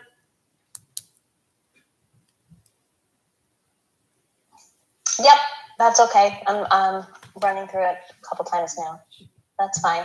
I'm also available to sign it if we want to put it off. I'm isolated, but I'm not isolated next week. But The it problem needs to be is done we tonight. have, a lot of us won't be in next week. Yeah, right. that's the pickle, that with school vacation, a lot of people are out. So Okay, But that's fine. having I it done could- by Friday would be, I could bring it to her and sign it. I can sign it. so That's let's a vice let's chair. take that up as a motion at the end of old business. Okay. It is kind of old business because the voters voted on this. Mhm. All right, so let me shift over to school board meeting calendar. And so I think the draft calendar is done. Yes. I just want to point out to the board a couple of things. So that's the school calendar. You want the School board meeting. board meeting Okay, calendar. Yep. And basically, we settled on July 6th as the meeting that we can all attend. By the way, we will be seeking again the permission of the board for us to do the hiring in the summer, because the gap from the 6th to the 3rd of August, inevitably, we're just going to have to make decisions and offer contracts to folks. I'll give you an example. Special ed interviews. We have conducted initial screens. We had selected 5 people. 2 people have already dropped out because they've taken jobs in other districts. This is for the director? Yep. Okay. So we've already, In the last 24 hours. yeah, within 24 hours, we lost 2 candidates. So when I tell you we have to be efficient, it's because there are so many opportunities out there, and the same thing is going to happen this summer. So we're going to need that permission going forward, and we'll come in with the motion in June probably to make sure that we have that. A couple of things to point out. Dan had asked, so Dan always had the September 7th meeting, right? He had the first meeting in September to present. He's like, Mike, I've been in school 2 days and I have to do a presentation. So we flipped it. If you look at the bottom, Mary's going first, which is ideal because she'll be able to report on all the summer PD work that we've done and let the schools get up and running. So then Dan will go on the 21st. So it's all detailed for you on the bottom. We also have on here election days are marked. So September 13th is the New Hampshire primary. That's labeled for you. We've got budget committee meetings on here so that you know when that process starts. So it's really laid out in a way that will help you to be organized and ready to roll. So I think it's ready. Oh, that's right. And the community forums are marked in, I don't know what that is. It's red, like a I dark guess. red. Yeah. Dark red. So the 14th, the 14th, the 15th, and the 10th are in dark red because those are the community forums. We have plenty of time to figure out what we want to present for the September community forum. But we've labeled those. So we're committed to doing some sort of a community forum on those opposite Wednesdays. So is there anything else that the board wants to add to this, or are we ready to accept it and move forward? Do you feel these are enough meetings for you to be able to, with the significant facilities projects going on in the interim, is there anything you're going to need from us? Should we be meeting more? I guess is my only question. We had talked about that at Over the one summer? point, either over the summer, or we had said maybe even adding another week of a meeting.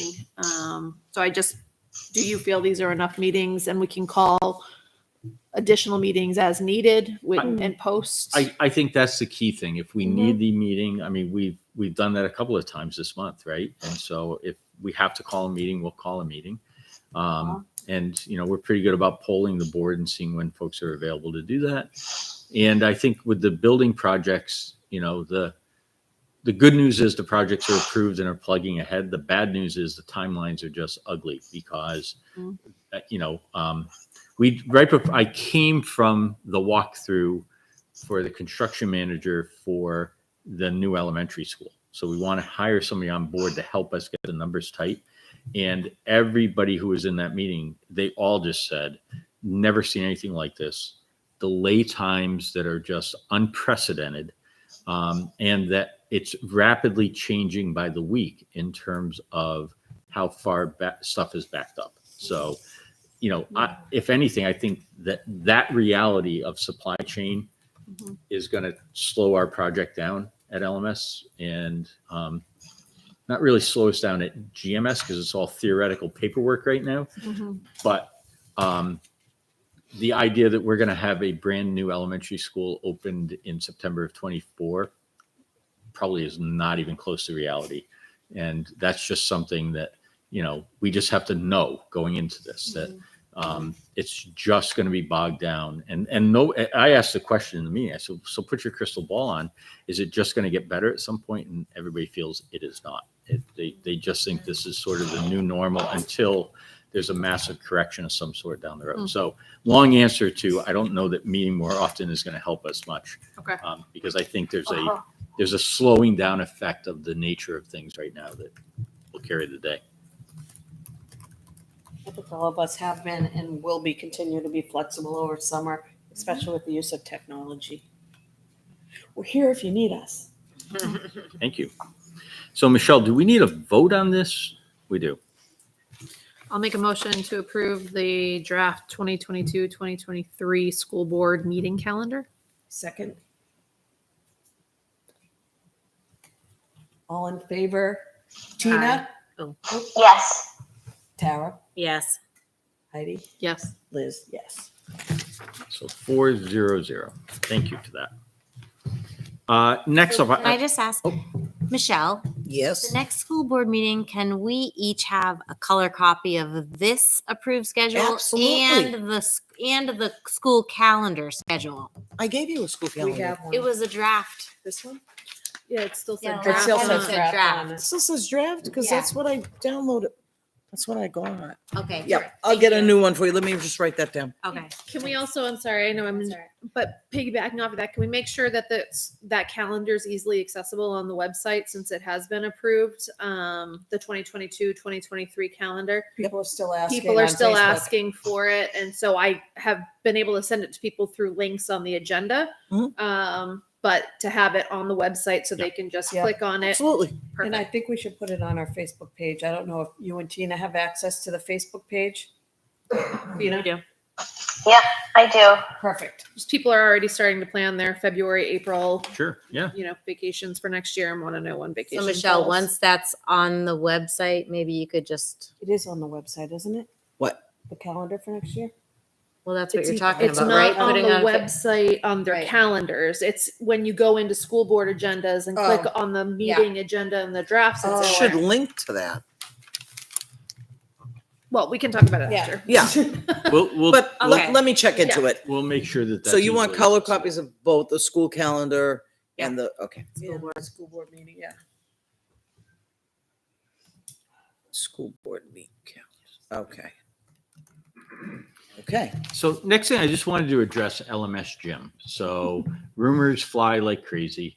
And I want everybody to understand what happened at the LMS Gym. So we had a vendor who was in, and he suggested to so he was in doing the routine maintenance on, if you're going to hike the basketball hoop up and there's a motor that does that, you just have to maintain that equipment, right? So he's in doing all the routine checking, and he sees some spots on the ceiling, and he says, somebody ought to check those spots out.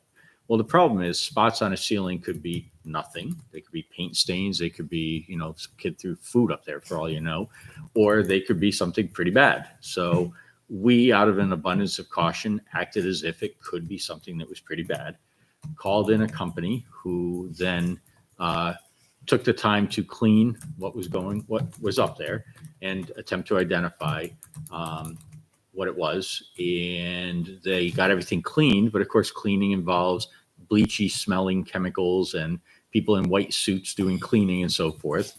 But when they were done with the cleaning, we then had air quality testing that was done in there. And so we kept the gym sealed off. Of course, it had to happen during Spirit Week. So it didn't just disrupt the PE classes, it disrupted all the events that the middle school had planned. But when the air quality testing came back, there were no issues with air quality in the gym. And what the company that did the cleaning said is that they felt that it was relatively old stains that had been there for years, that nobody walks in with a pair of binoculars and inspects the gym ceiling. But when you're up on a ladder, it's like, hey, somebody should take a peek at that. So at the end of the day, there was nothing to worry about. There was no findings of anything. And we have a clean bill of health on the air quality in the gym, which is what we expected to find. But again, we wanted to take that step. So, emails that I got from staff and parents who were concerned about it, we just said, we're doing this because we want to make sure that it's a healthy environment. So I just wanted to brief the board on that and brief the public on it, because it can be scary when you hear of these things, but at the end of the day, there's nothing to worry about. I'll pause to see if there were questions for me. All right. So next, school board training. So after the board vote to not have the retreat off site, my feeling is that what you really were asking us to do was to bring people into a meeting.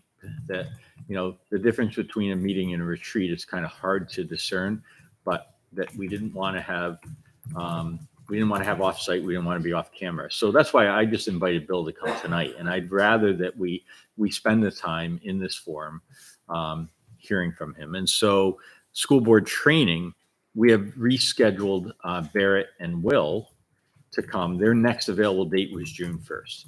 So they're going to be here for your June 1st school board meeting. Okay. And they will provide the training to you.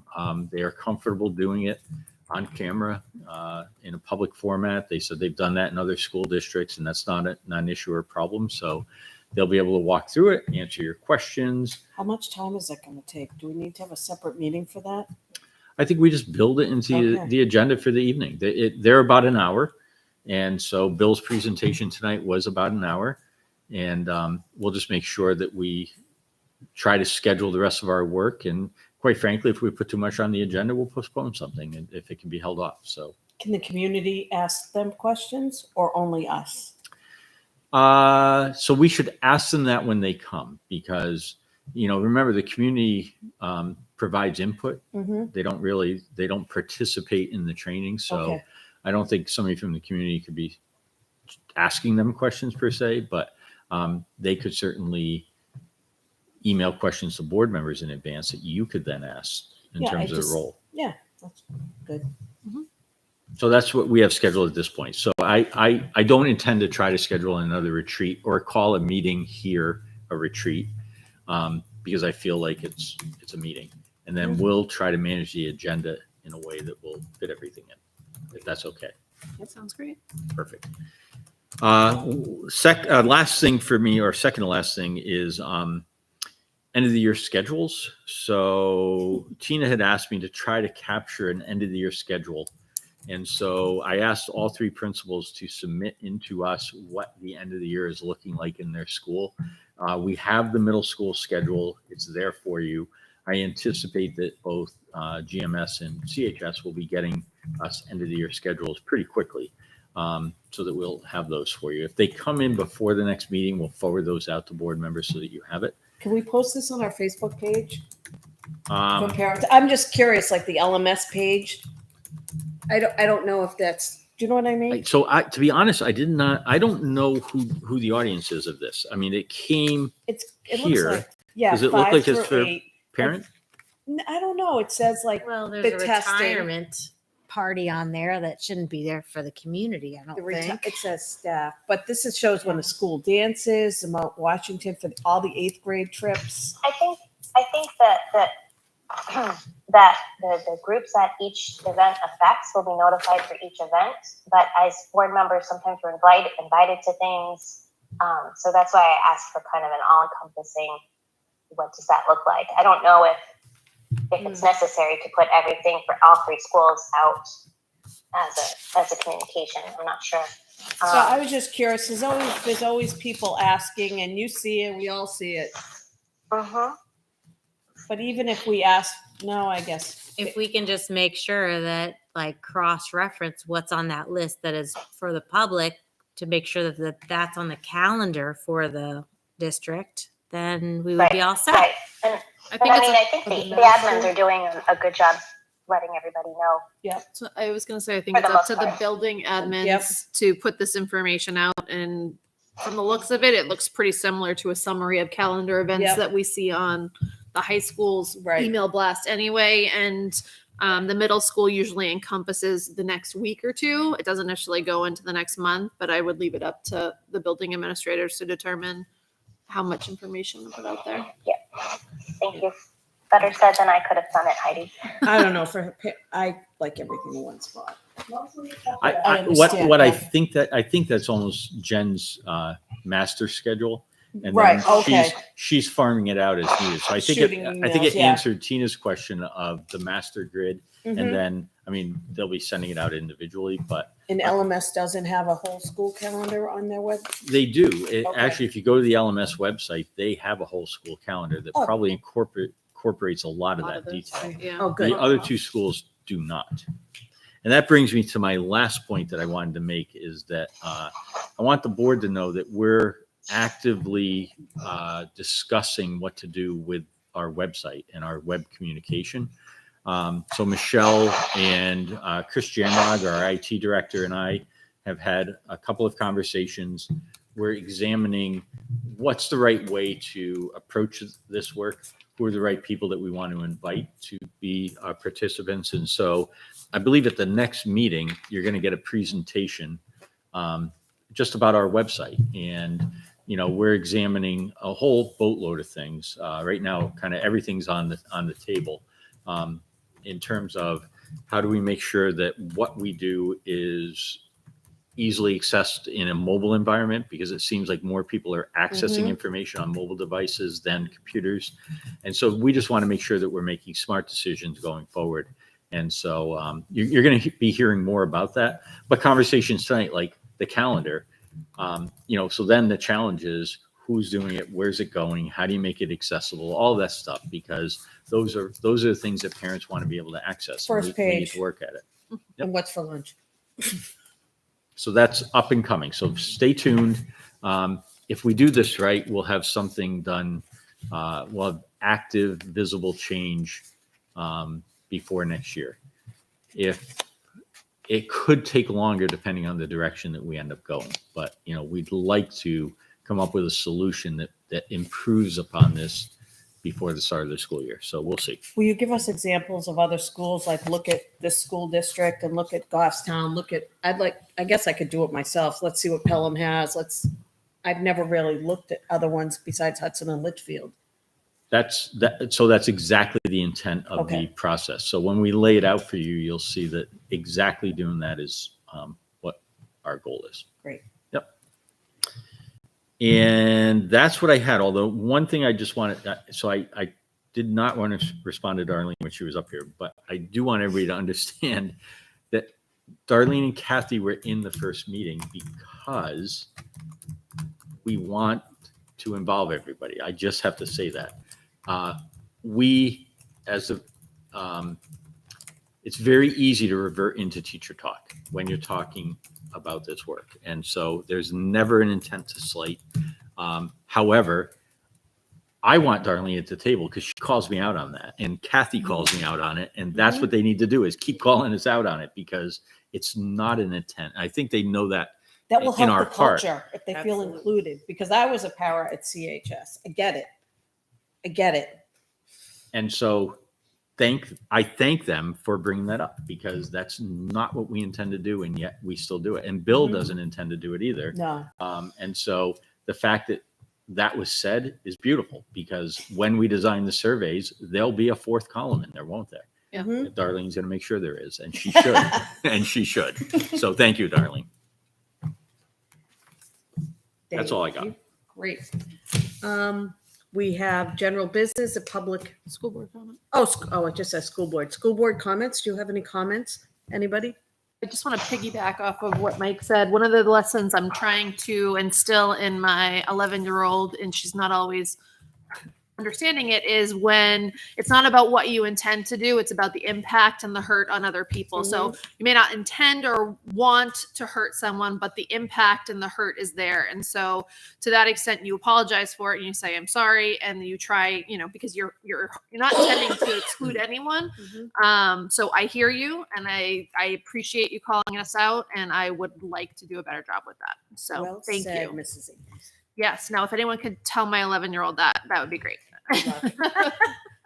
Tara, Tina, do you have anything you'd like to I comment? just have a couple things. Let's see. There were 9 people that attended the Nico electronics sniffing dog presentation last night.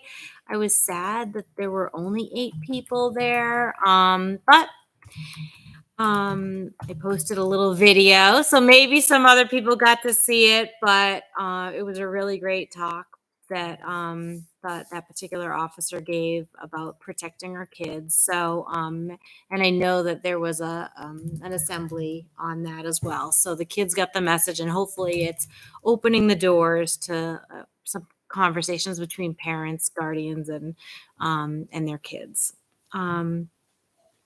Congratulations to lacrosse. They just beat Guilford. I got the score. I think all of our teams doing really well, not just they're all doing I great. couldn't go to the game, so because I'm here. So happy about that. What else? I also wanted to mention, I think it was was it a rec commission? No, it was a select.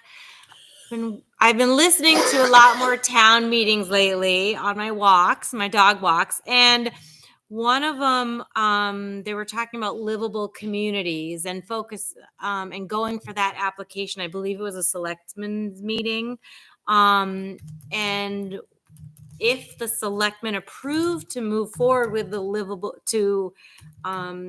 with the goal to be a livable community, they were talking about getting representatives from different groups in, selectmen type groups and other groups in town, but they didn't mention the school board. And I just would like to say publicly that if the selectmen do move forward with going for the livable community, I think it's critical that the school is involved.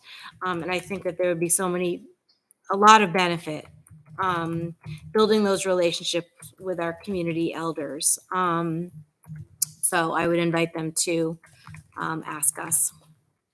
Was that about the sidewalks? Is that considered a livable community? Because Yes. that is huge Yeah. in this town. Yep. And they mentioned like benches. I'm trying to think accessibility improvements, things like that. Gardens, walking paths like in the woods. Any stuff type like of that. sidewalk on Hillcrest or Pinecrest would be Right. wonderful, Right. especially for our walkers. Because our those kids walk on Pinecrest and Talent Road. It scares me. Awesome. Tina?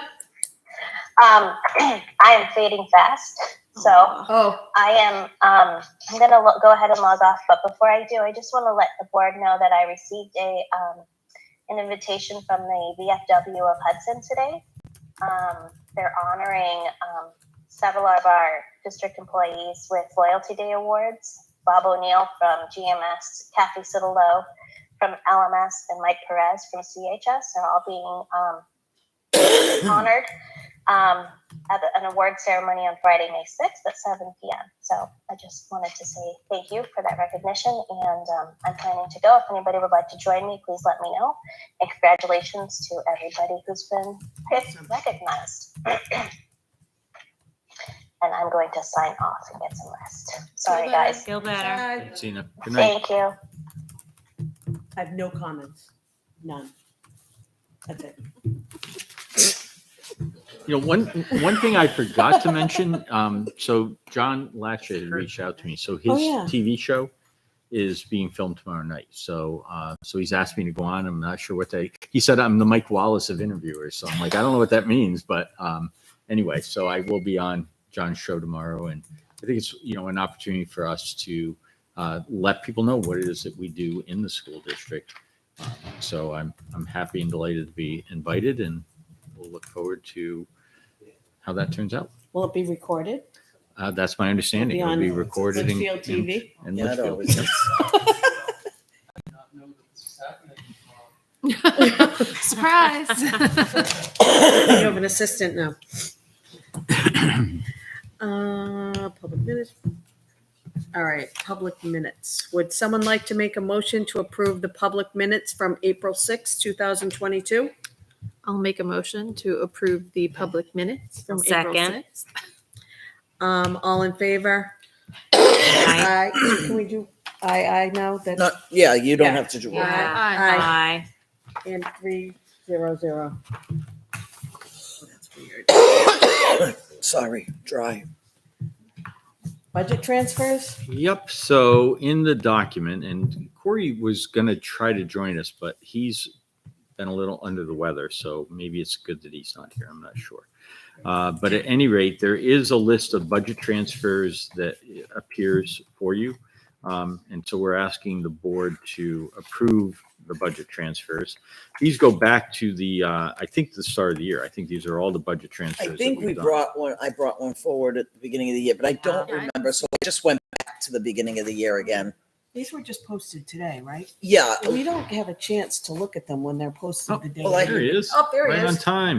Hey. Well, Well, I wanted to make it up to the minute for you. But let's understand what we need this for. So It's the, up to the April notice for 14th. the, in order to do the audit at the end of the year, we want to have board action on the budget transfers, right? In Yes. order to, for the audit at the end of the year, we need to have board action on these. So even though you got those today, you don't have to act on them tonight. It's something that we can bring back on May 4th if you want more time to look at it. Yes. I don't know. Would you like more time to look at? I do. I did- haven't had a chance to look at them yet, so I I would made a like. little blurb on there. And so do you want to ask your question, Liz, or do you feel? I put it on there. This was as of 4/14, Corey, the budget transfers. Yeah. Okay. I did have a question about the two-way radios, and the way I saw it, I thought it was only for LMS, and it scared me a little. It's district-wide emergency. Yeah, that made me feel a lot better, because I know those radios are expensive. That's, my question was answered. Well, Michelle. and I think the other thing from emergency management is that the radios are expensive, but what they're going to allow us to do is to communicate school to school, Oh, which we absolutely. currently, I mean, we have the same walkie-talkies a family would bring to Disney almost, 23 right? years And old, so, according to Mrs. Freeman. yeah, oh 23 boy. years old at the high school. and this will allow us to be able to actually communicate between schools. So you go back to the events of December 17th, it would have been pretty handy to have these, right? I thought the number was just for LMS, and I thought it was excessive to have 21 or 25 just at LMS when, but if it makes sense that it's for the school. Yeah. all three schools. And I think it's kind of a step one in, Mhm. so get this in, get it implemented, and then expand as time goes on. So we're gonna Hold off on that. hold off on that. So we'll bring that back on May 4th. 5/4/22. And now we're into reports. Mary Woodman, would you like to sit where you're sitting, or would you like to come to the microphone in front of us? I would like to stay here, if that's okay. If not, I will go in the front. She's going to provide her report for the board along with some PERC updates. And what does PERC stand for again? Professional Professional Educator Educator Review. Review Committee. I know people get all caught up. They require items that are reviewed in PERC are, they need to have school board approval. So Correct. That's So why you're bringing it in here. it's textbooks, resources, curriculum documents, that all goes through PERC. But you put me on the spot. I always mess Oh, up I the know, acronym. but you know what? For people that don't follow education, we have all this ELO, EC. I know, but and- PERC is something just for us, so I don't even remember what it is. So I'm like, Coffee. so I don't have a formal presentation for you guys tonight, but instead I have quite a bit in my report. I'm going to highlight more than I normally would because of some of the things that are going on. So every year about this time, you hear me talk about it. Super excited for Live to Learn for the summer. We've done initial interest surveys to not get the number of people, but see what kinds of topics people would like to have included. So you can see there's a bunch of sample sessions of things that got really high requests. A lot around curriculum, a lot around assessments, project-based learning, teacher para partnerships. That was a huge one, which I'm really excited about. And one of the other pieces to this is we have a number of teachers who have stepped up and said, I would like to run a session on X, Y, or Z. So that's really, as always, this is the highlight of my summer. So I'm really excited to get that up and going. And then one of the other things that I brought back this year, which we haven't done in the last couple of years because of COVID, and just people being done in the summertime, is I put out the option to do individual PD proposals. So like our freshman seminar, they want to revise the curriculum for that separate from Live to Learn, in part because a lot of those teachers come to work on their academic curriculum during that time. So we have our group of fourth grade teachers have requested to come in and explore mystery science and better align their mystery science units to their instructional practices. So really excited about some of the things that are showing up there. I'm still taking proposals. I need to remember to send something out tomorrow. Patrick, remind me. Gotta put that out again. But if any teachers are watching, if you have a proposal, please get that into me. The other piece that I really wanted to highlight, and this, very often we go to workshops and as educators, and they're okay. Sometimes you might have a session that's really good, or a speaker that's really good. Last week was our state innovations and learning conference, which used to be our curriculum and instruction conference for the state. And it was super reinvigorating. I was really excited with pretty much everything that came across in that 2 days. I was excited on the first day. I did have, I had teachers come with me on one of the 2 days. The second day we had a hiccup. So, but just to highlight some of the things that I saw just a ton of possibility with. There was a lot of presentations and a lot of work around multiple flexible pathways for students, ELO opportunities in tech fields and things of that nature that, we've really been working. I know Julie Green's really been working to enhance our ELO opportunities at the high school. And some of the things that I heard about, I've already shared with her, really exciting opportunities for our kids. The two big things here that I'm really excited about, as we've been working since I came on board to enhance and really work on our competency-based systems. One of the things that came out, and it's going to come out publicly soon, from my understanding, is they've been working on the changes to the language and the minimum standards. So if you look at our Ed 306 rules, they are very seat time oriented. It's so many hours, it's so many credits, it's so many, the language that they're proposing is really, it just supports the competency-based model to really give schools more flexibility in creating those pathways for kids. So that's exciting, because that has been one of the battles at the, as we look at creating more opportunities and more flexible pathways for kids to tap into their interests and into their passions and really get the most they can out of their education. Very often it bumped up against what the current version of the 306 rules are. So that's exciting. The other piece is we've done a lot of work over the last couple of years with NHLI. Currently, we have 5 or 6 teachers in admin from the high school that are doing a 3-part series on leading the transition to competency-based education and systems change and things of that nature. There was a group of us that actually attended it last year as well, a small group from the high school and a small group from the middle school. So you couple that with they're now putting out a performance, they call it PLACE, but it's performance lessons and assessment for competency education. So it's a statewide collaborative to work with experts in the field like Karen Hess and in developing not only more competency-based and performance-based assessments, but also how to tie those into your day-to-day lessons. So I'm really hoping this was kind of news to us at the end of last week.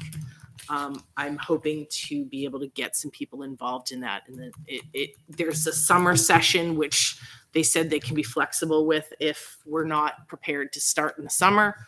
But What is NHLI? Sorry, I'm New Hampshire Learning Initiative. I'm sorry. Okay, is that through the state? It works. They work in conjunction with the state, but they are their own separate entity. It's a lot of. So it's run by Ellen Hume Howard, John Vanderels, a lot of the people that were the pioneers sort of in the competency-based initiative in the state. They've kind of taken on this consulting group. We did our work for Portrait of a Learner. We did our training and work through them as well. So they do a lot of really good stuff, and most of it's grant funded. So the thing that's exciting about this is, as of right now, it's fully grant funded by, I don't even remember where they got the grant fund, but so it's a free opportunity for us. Great. So I'm excited about that. All right. So the next couple things, grading and reporting, we actually have linked in there, and I just linked it in today, so I am not, is it on your document? It's not linked. Okay, so theirs doesn't have isn't a live document. What's that? My report. Yeah, it is. I've got it up on the screen. Can you scroll down? I certainly can. For the grading and reporting meeting? Yeah. Yeah, there's no link on it. Yeah, so it's not a live document. Okay. But it has the links for sociology and That's business. Right, because I put those in before I sent it to Michelle. I added a link today. Oh, I didn't know you did. I thought that they had the live document, so that's my my fault.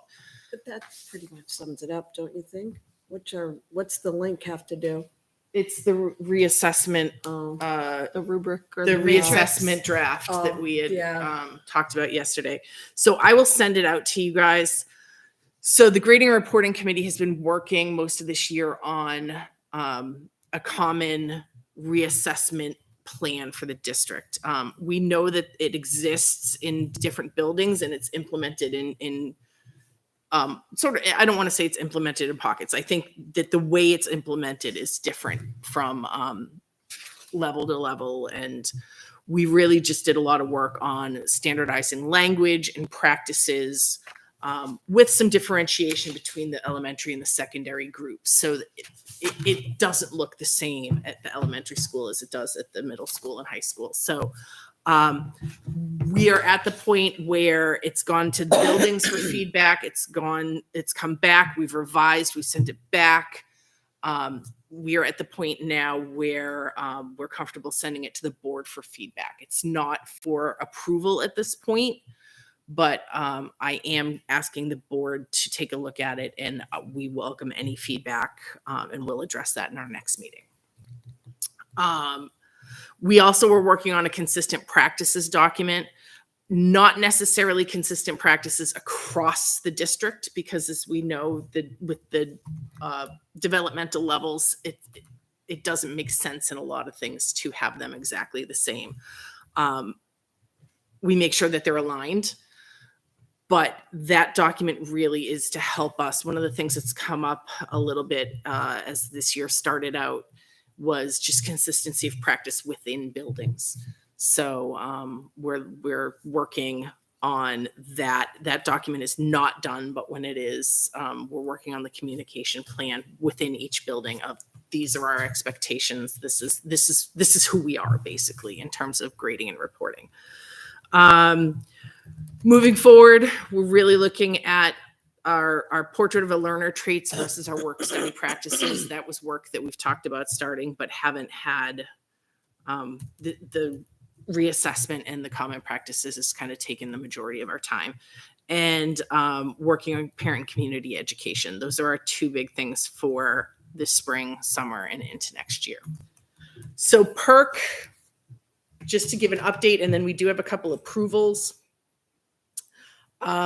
Social studies, we are going to need the summer to finalize, but I think we will have the entire K-12 social studies curriculum ready for approval, hopefully in August, if not August, early September.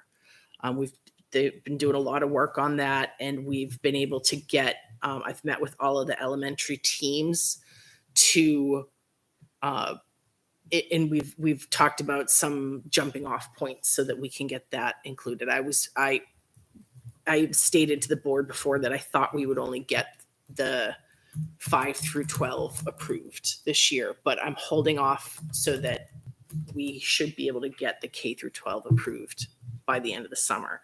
ELA, I know we have a lot of people that have signed up to work over the summer. We are in really good shape, I would say 5 through 12, but we definitely need the summer and some of the fall to get things cleaned up and finalized.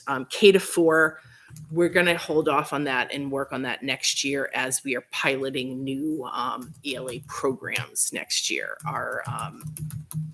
Our license for, I just lost the journeys is, it's actually up at the end of this year, and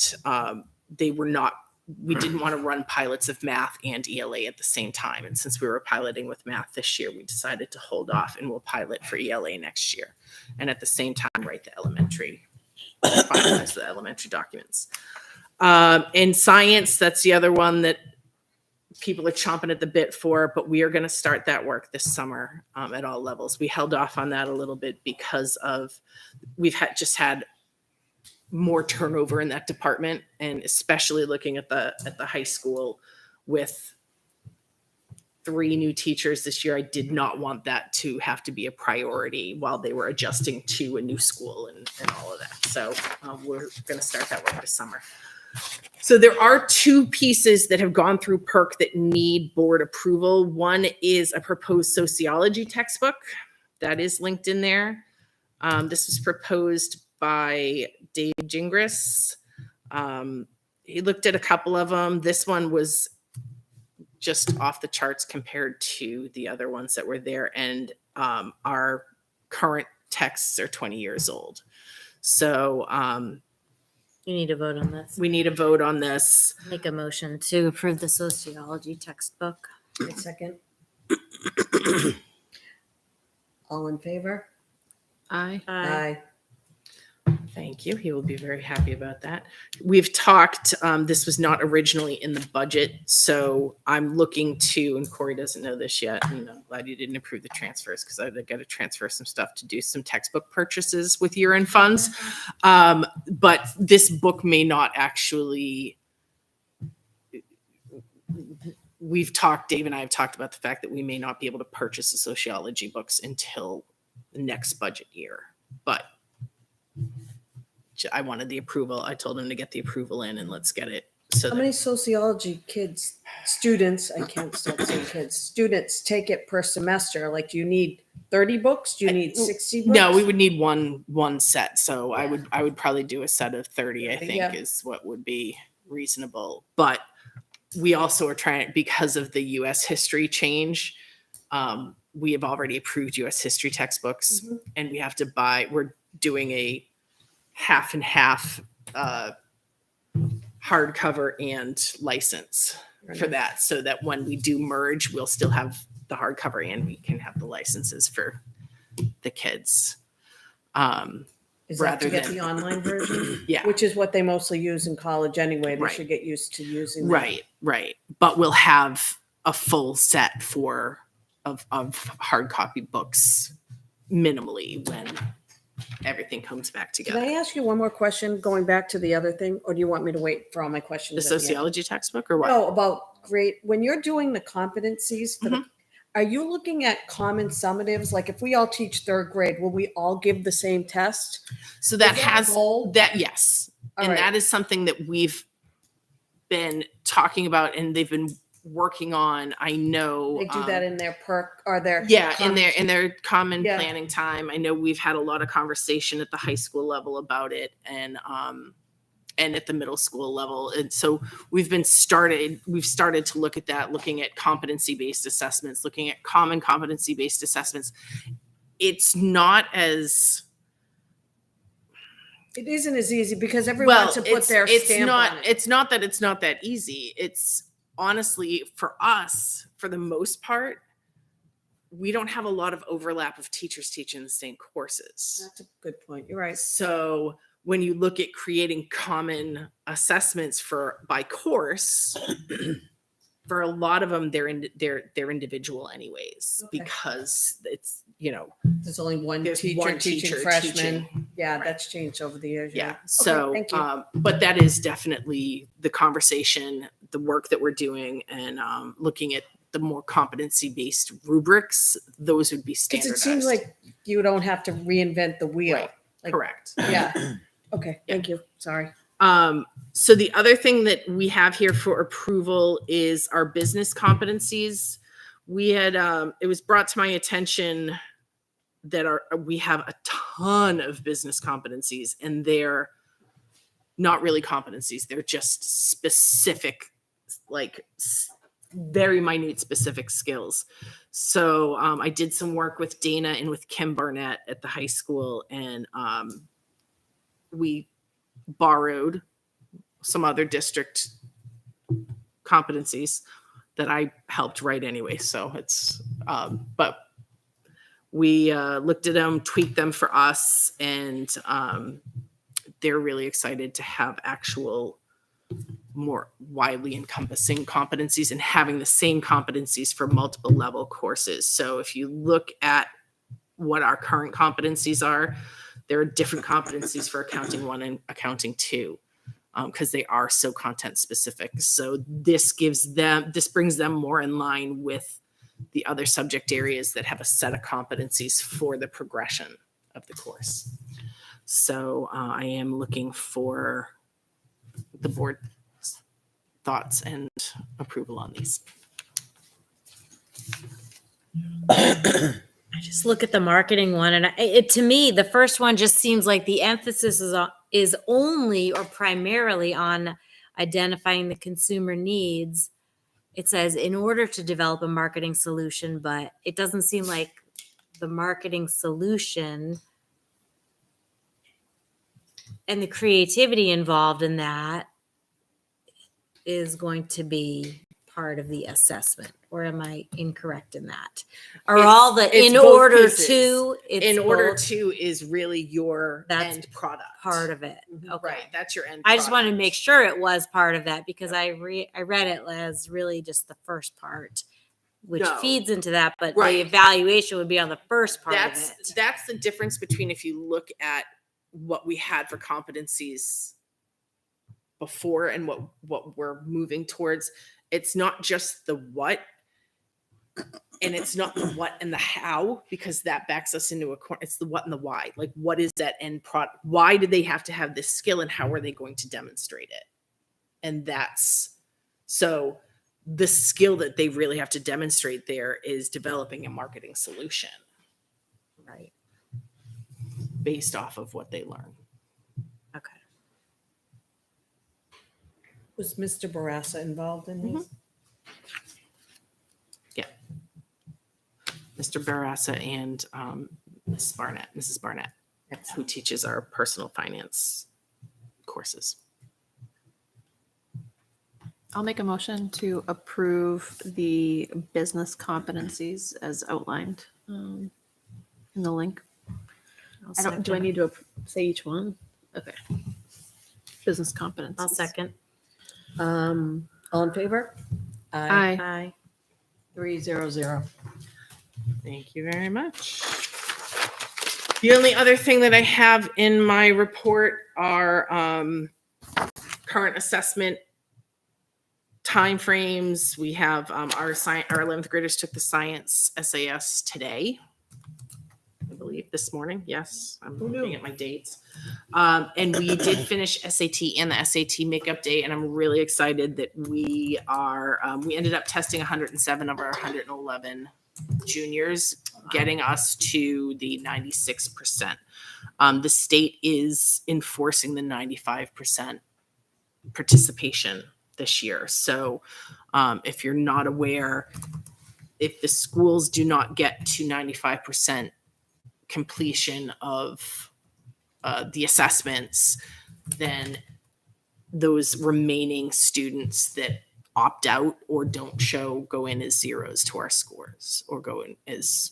And I'm assuming you have all Oh, the I see. scores since the seniors or the juniors and juniors received them on the 15th. Do you get? I actually haven't checked college. I haven't gotten the alert that we had the new file for the seniors, but that will be coming soon then if they've already received their scores. And you dissect the scores?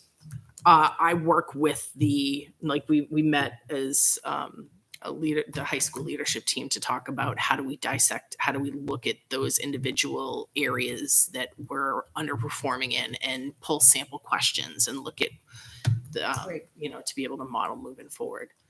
So,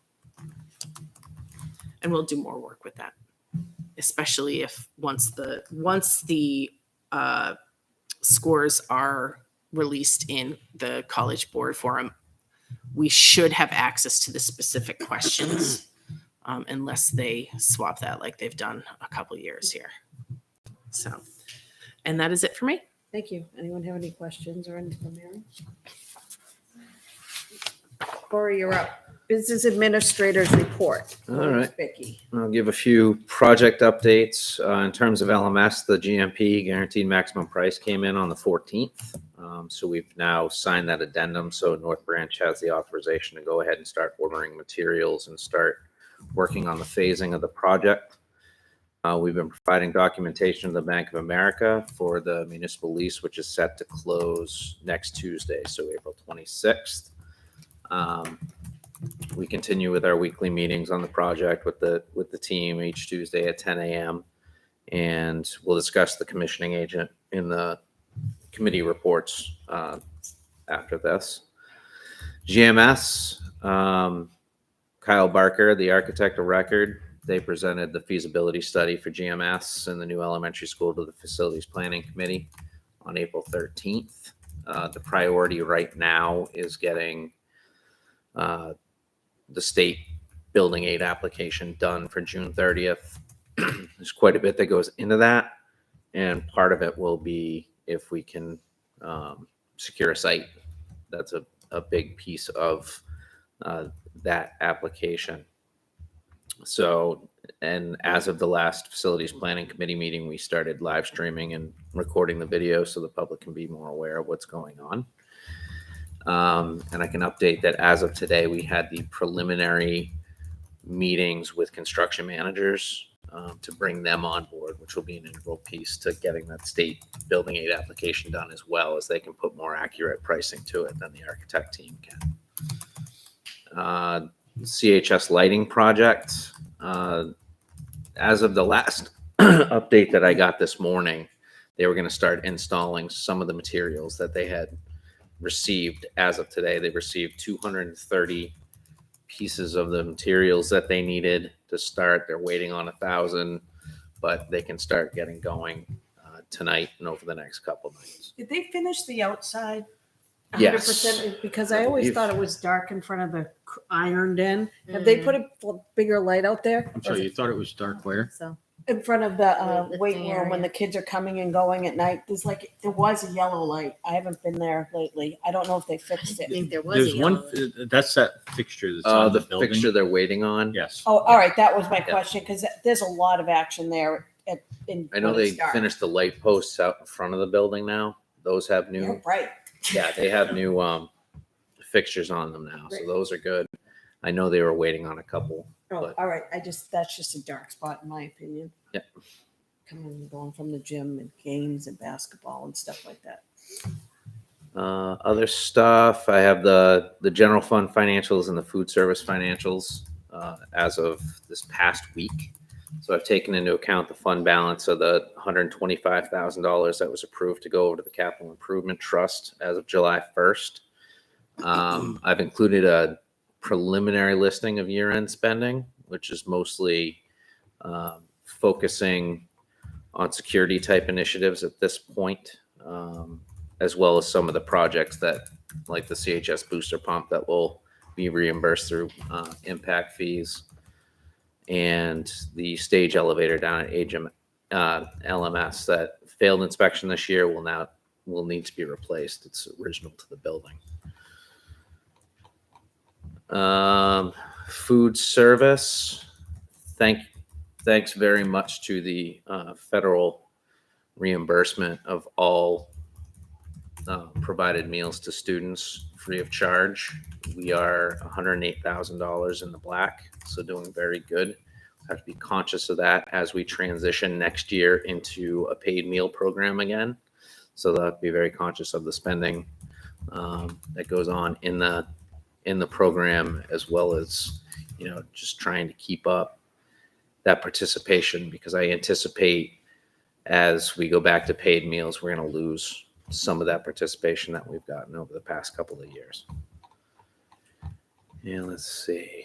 Did we get rid of recently a second breakfast at the high school? I heard about this, and I heard it was okay. I didn't even realize there was a second breakfast. There was a second breakfast, and there's been some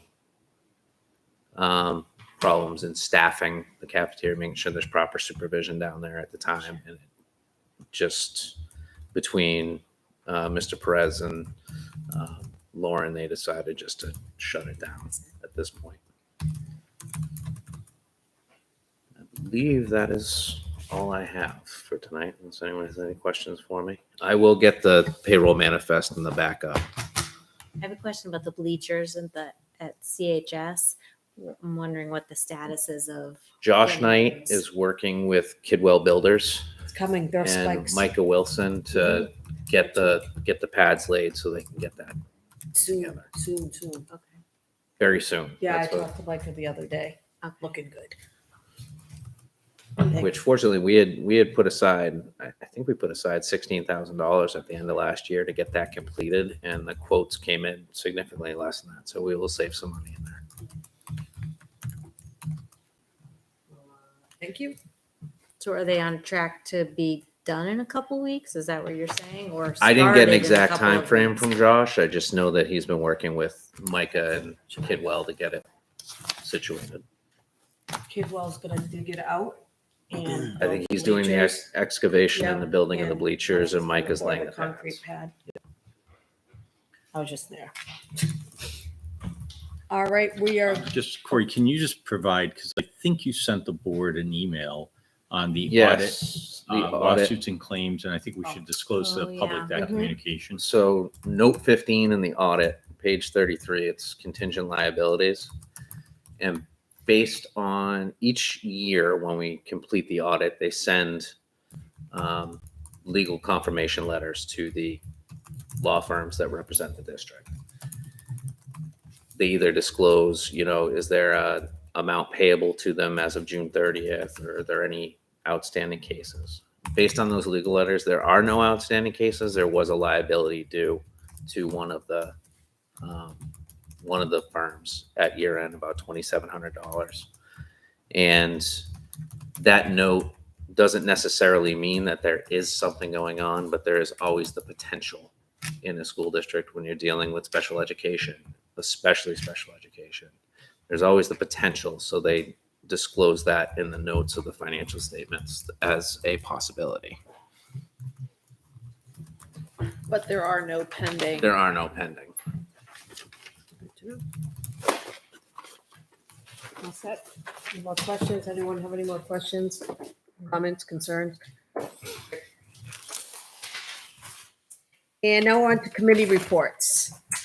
Tara, did you do the budget committee last, or was it Andrew? It's tomorrow, It's tomorrow, actually. excellent. Yeah. So I'll be covering for him tomorrow. Facilities Improvement Committee, Ms. Ames. I think Corey covers it pretty well when he Awesome. does his update, but there is something that needs to be approved in there. So I will Yes, the turn it over to approval him. Of commissioning agent. Yeah, so related to, as we have all these new pieces of equipment installed into the building, the commissioning agent comes in and makes sure that the systems are working as designed, equipment's functioning as designed.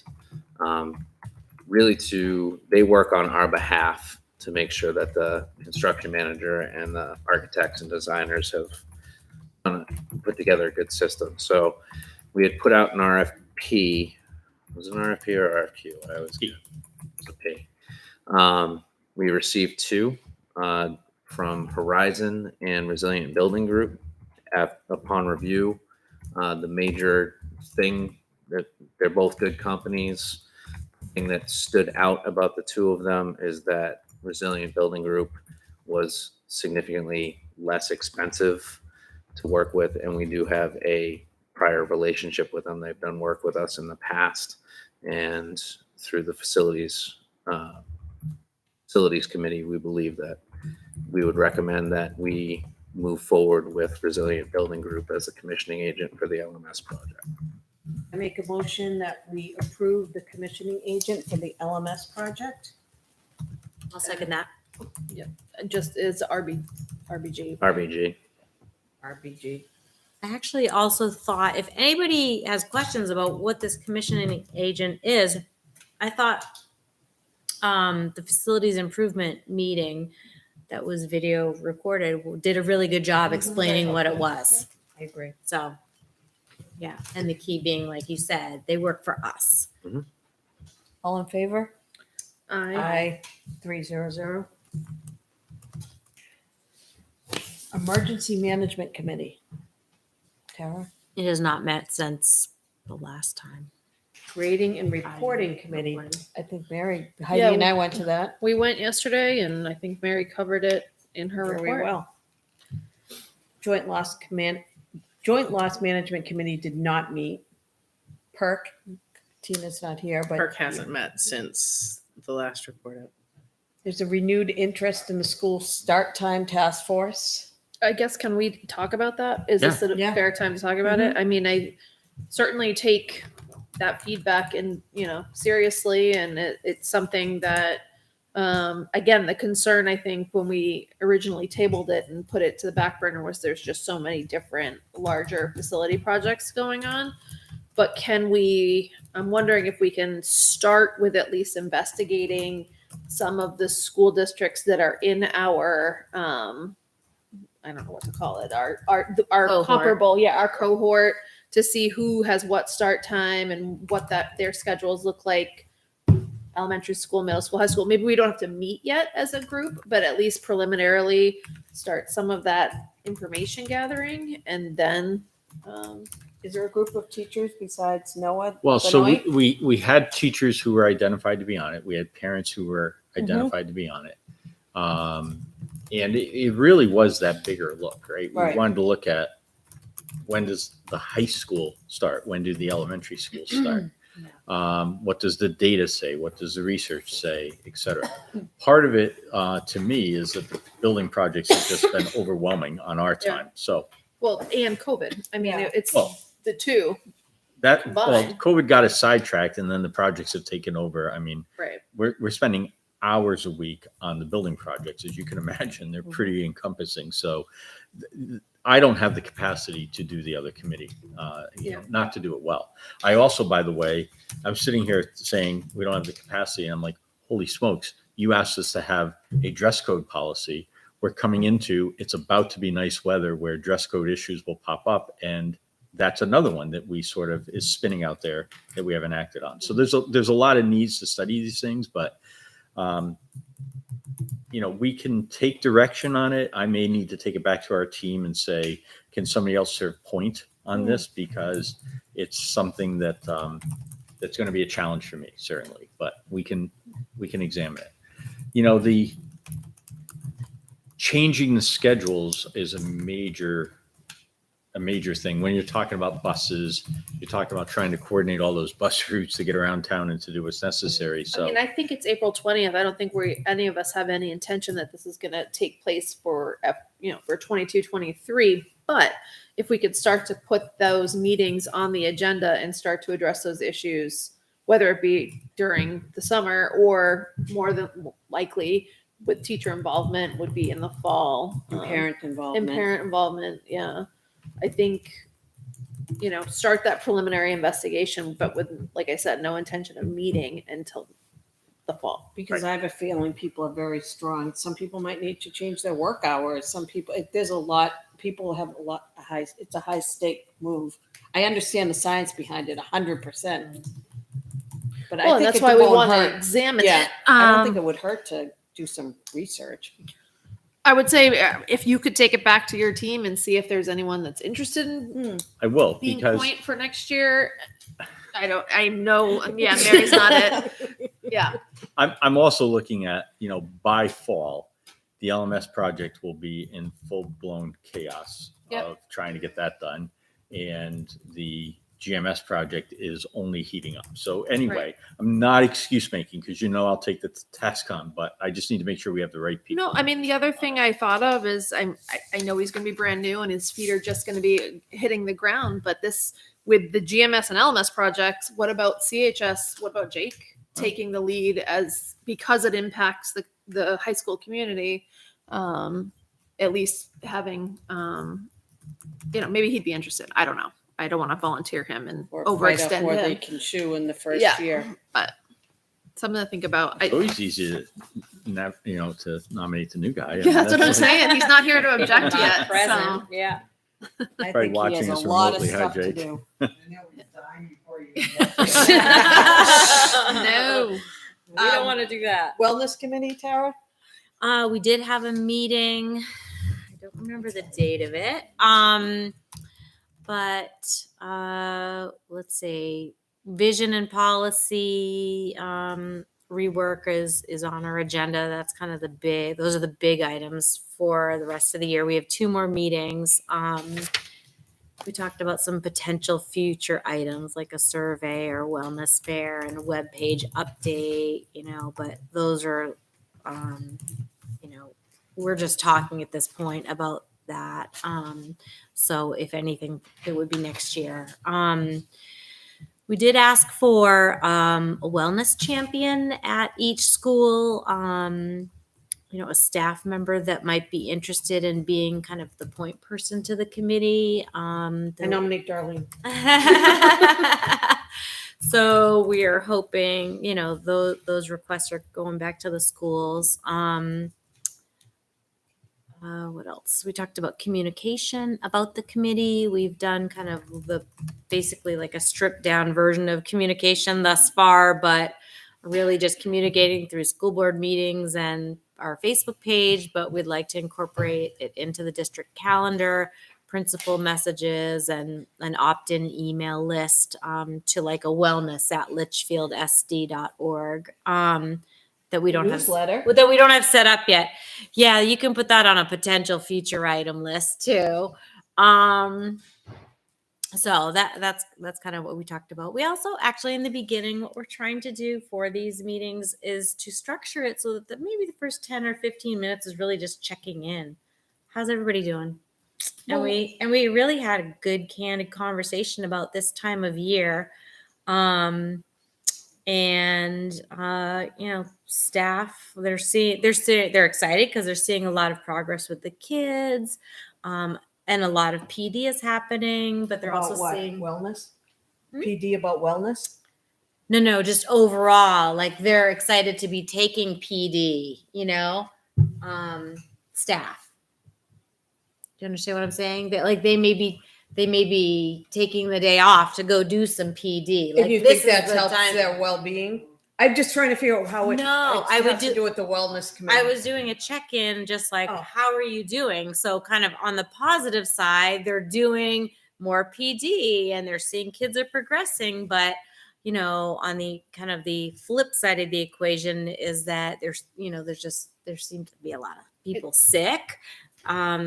more subs shortages. And college students are done helping out over the winter. And so, so it was interesting to hear kind of what factors were playing into how they're feeling about April. And I didn't really understand the college aspect of it until then. So it was good. And then we just also talked about, what are some strategies to cope with how you're feeling in April. When I think about wellness, I think of mindfulness. Are you doing any type of some people are into it, something like Yep. deep breathing, like time out. I don't consider it all food, obviously, but do you know what I mean?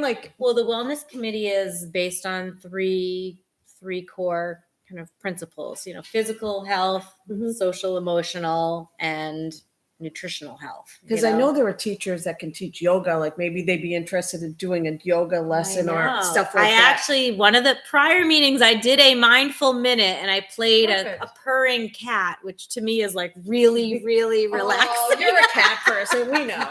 But that's true. Because I have the Headspace app. So we are trying to just, that's important. The people that are coming to this meeting, I want them to get a taste of the wellness and have strategies to walk away with and that they could share with other people. And, really some of that information, I think that we might be able to turn into newsletter articles or tips and strategies. So Mindful Monday. And it's practicing what you preach, right? Absolutely. I mean, that's the goal of the committee. It's putting it into practice. Yeah. Like looking at a fish tank. Do we still have the fish tank in the library? Lowers your blood pressure. Oh, That's true. I think Ben G did it as a senior project. I don't know if it's still in I there. don't know if it is. But that's another, Because that was I like, pre-COVID. no offense to the food part, but I know that's like what to do with, Right. Sorry. And we had our first parent member. Thank you, April Weber, for coming. And other parents and guardians are invited to come as well. Our next meeting is May 9th, 3:30 to 4:30. This time it's LMS. We're trying to change the location each time.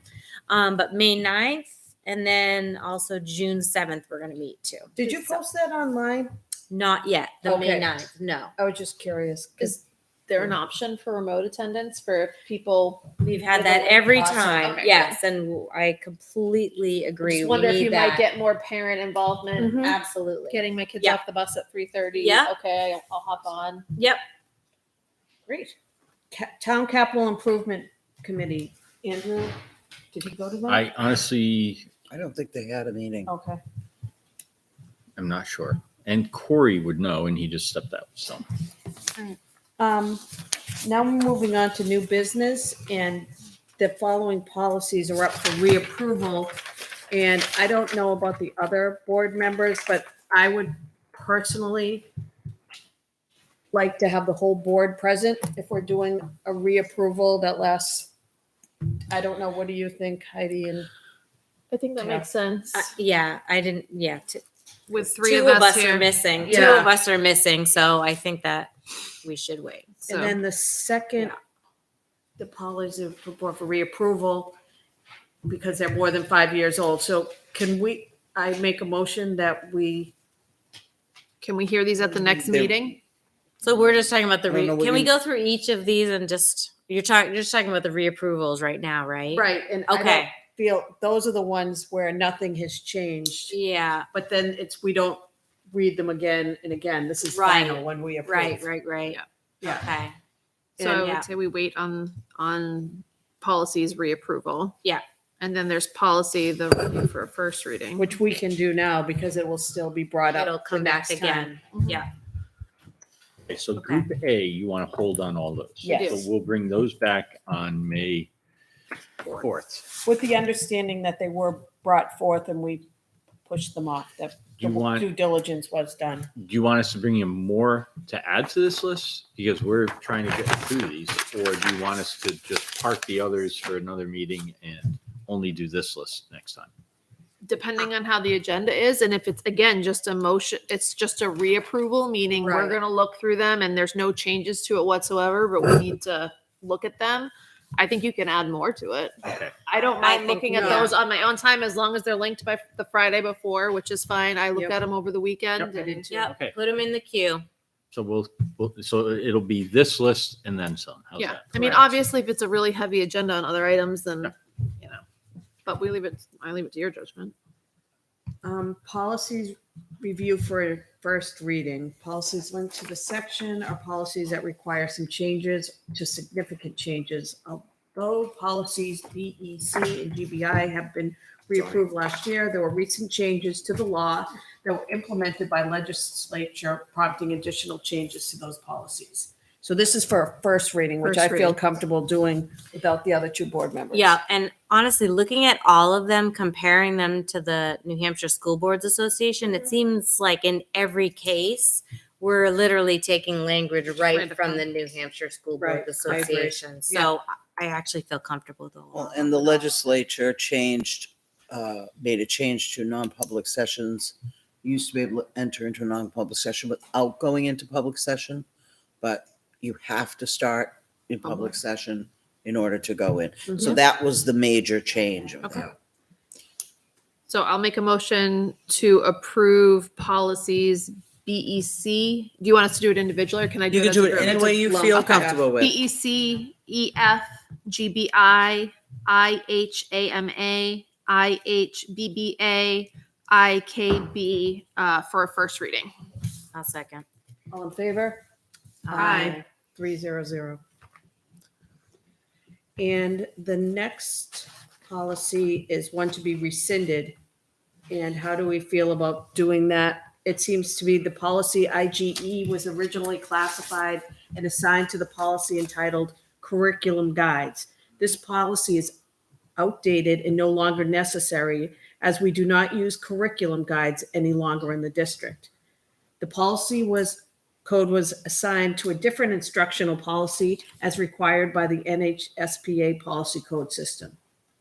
So it appears to me the policies to be rescinded are the ones that, at least IGE is being approved, is on the docket to be approved as a final second reading, which. Right, because Right. it's a totally different policy. Correct, Right. which I'm not sure I'm comfortable doing with only 3 board members present. Fair enough. Do we need to have a motion to put these on another agenda? No, if you ask us to bring them back, we'll be happy. So to you're do not that. comfortable doing the second reading of the? Well, I guess let me ask this. We've documents? looked at them for the first time. Did Mike, either you or Michelle, receive any feedback from any board members regarding concerns with any of the 5 of these? So I had an email from Mr. Cutter, and he wanted to clarify some of the language in there. So I did respond to him and to Tina. And so his questions were that in the policy, it talks about the homeless liaison. And he said, but if that's the special services director, then why are we not calling it the special services director? And the answer is that in the federal law, it says the district shall have a homeless liaison. And so we're using language that allows the policy to be consistent with federal law. Internally, we say, who's going to be the homeless liaison? And we assign it to the special services director. But I'm reluctant to put in the policy the who, only because we're in the process of searching for a new special services director. And what if that person has 0 experience and we feel doesn't have time to go to training? It's consistent with You know. other policies. We have a truant officer too. We don't name Correct. special services for that either. And so, and why do we have a truant officer? Because there's an RSA that says the district shall have a truant officer. So, so for those reasons, I explained that we want the policy to be consistent with what the law says. And then we'll figure out the internal piece. And if we need to put it into somebody's job description, we can do that. Because that would also, that's an action the board has to take on job description. So the other piece is that Andrew also asked, shouldn't we rescind JLG, the current homeless policy, because it's being replaced by JFABD and there's another one, the foster one, JFABE. Correct. And I said, you're absolutely right. So we added that in as a rescission because the other 2 policies will negate it and make it unnecessary. So So as we're talking this out, let me ask this in terms of the two board members who are not here, if they were to have a concern with our final approval, can they request it to be put on the agenda? Any Again? policy can. Okay. So what the procedure ought to be is they ask the board chair to have us bring it back. And so, if you look at the way the agendas are set, that's with the board chair and our office working collaboratively. So yes, absolutely. Okay. Well, I feel better about voting on these then. Okay. Yeah, I All do of too. them? Or just the policies to be rescinded? Well, it sounds like the concern under JF, ABD, and ABE was addressed by It does. rescinding JLG from Andrew. And then Mhm. again, with the liaison, I'm comfortable with the language that's there I agree. and not naming a particular person. So yes, I am comfortable with Would you like to make a motion? Sure. Ms. Hyde? I'll make a motion to approve policies IGE. These need to be individual because they're final. So any way you want to do it. Okay, I'm gonna do one group just to save time. IGE, IHAM, IKF, JFABD, and JFABE for final approval, second reading. I'll second. Yeah. You can Or second. Liz, doesn't matter. Before you take the vote, so just in looking at the list, there also was a question on IKG from Andrew on the high school graduation requirements. And the question was, the state requires 20 credits for a high school diploma. That's the state minimum. So they say that every high school shall require at least 20 credits. Then at the local level, districts decide how many they want to actually have. And his question was, why are we requiring 24 or more than the state minimum? And I answered the question that, a lot of it's intertied. So when Campbell was founded and when the founding fathers said, we want and mothers, that we want a schedule that has a block schedule, you end up with 8 slots that students can be taking courses in, and 8 times 4 is 32 credits of access, right? So then the committee said, we want to land on 24 and we want to specify. So, we have a local requirement of geometry, for example. That's not common in other high schools, but we have it. So all those decisions get made, and that's how that number gets picked. And so I answered that question also. So just be aware that there was a question about why are we exceeding the minimum of 20 credits? And I did respond back on that too. But that's not new. That goes back to the founding of Campbell. Prior to that, it was probably whatever Alvern did is what we were subject to because we chose to go there. All in favor? Aye. 300. Do we need to make a motion to? Yeah, rescind? now we can Yep. rescind, I think. I make a motion to rescind policy IGE, And JLG. JLG. JLG. Oh, I must have an old one. Probably JLG. do. JLG. I'll second. All in favor? Aye. All opposed? No one. 300. All right. Our all-time favorite. Yeah, so coronavirus update. So let me, More professional. Sorry. well, so a couple of things before I'm going to pull the data up here so that we can examine it together. But I'm wearing a mask tonight because I've had way too many conversations recently with people. We had 2 remote participants today.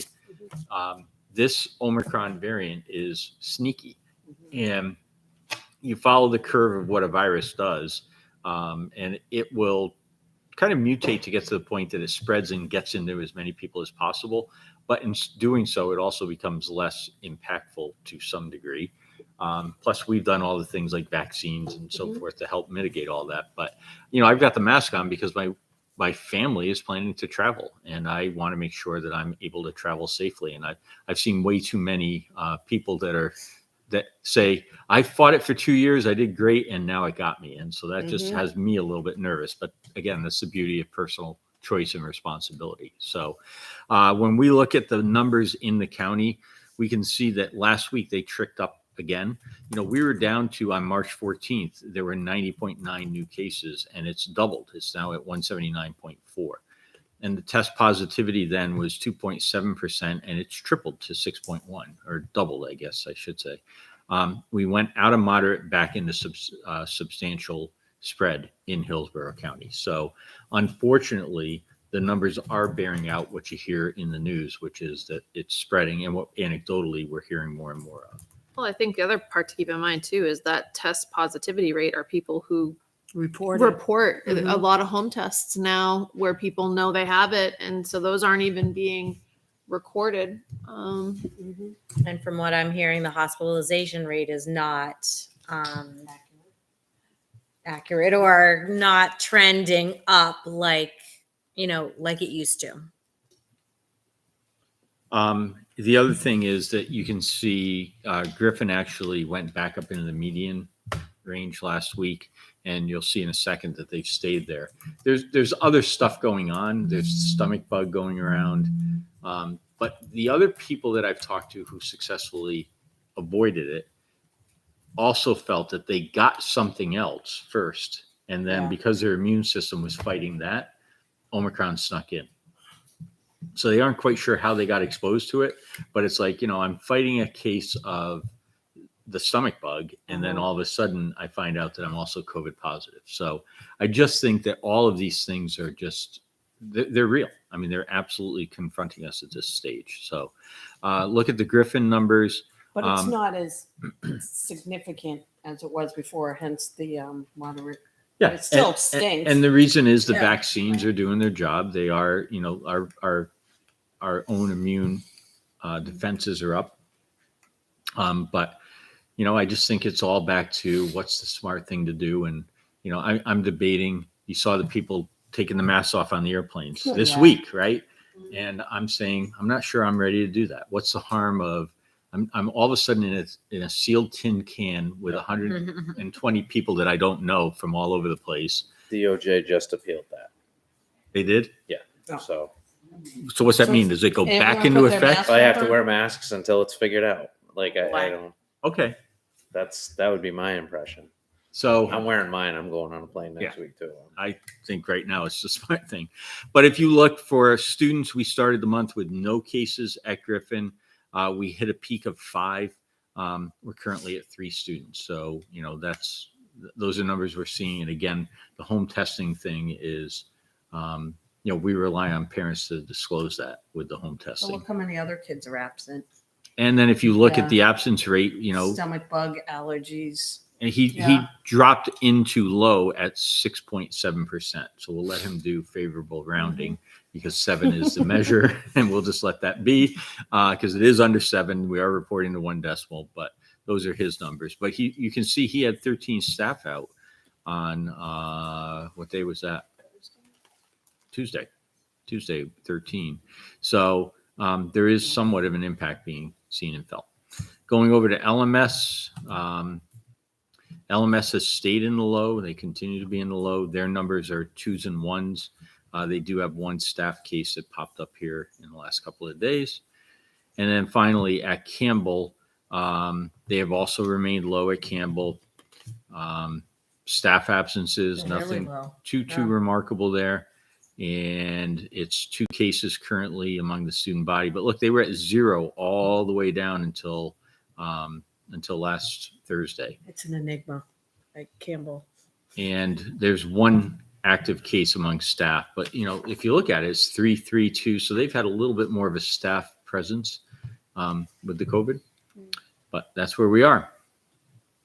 Yeah. So I had a request from one of the nurses to examine our masking policy. And, the question was about whether to try to strengthen the masking requirements. And I'm at the point of, I don't think we're ready to do that. I think where we've landed is the right spot to be. And I think we just have to continue to rely on appealing to people's common sense. And that, if you're worried about it, put a mask on. Absolutely. And so, I'm not ready to come forward with some adjustment at this stage. And it's not, actually the ask would be exceeding what my understanding of the state guidelines are. No. So I'm not willing to bring that forward. Can I ask, has there been any impact with the preschool program for That the was- yeah, decision good question. to? I thought we were going to bring it up at this meeting. No, we already voted to Yeah. have it be the same, but has there been Okay. any impact, meaning So have they? the fact that I can't answer that is probably a good thing. Okay, good. I was just curious. I thought we were Not gonna aware of revisit any it this meeting. impact. No, we had already approved that it would follow the same procedure as the other grades.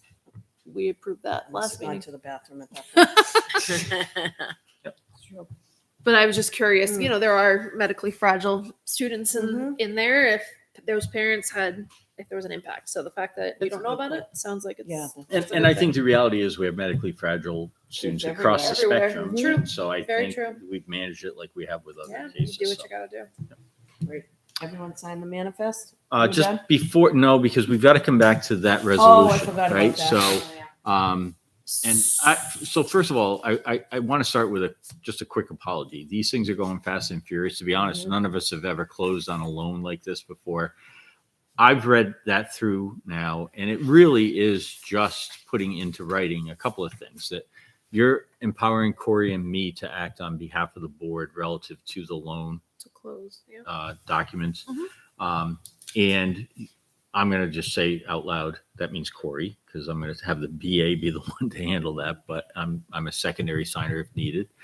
And then the other piece is that this is the loan for the middle school, right? So we're borrowing $4.9 million to invest in the project at the middle school.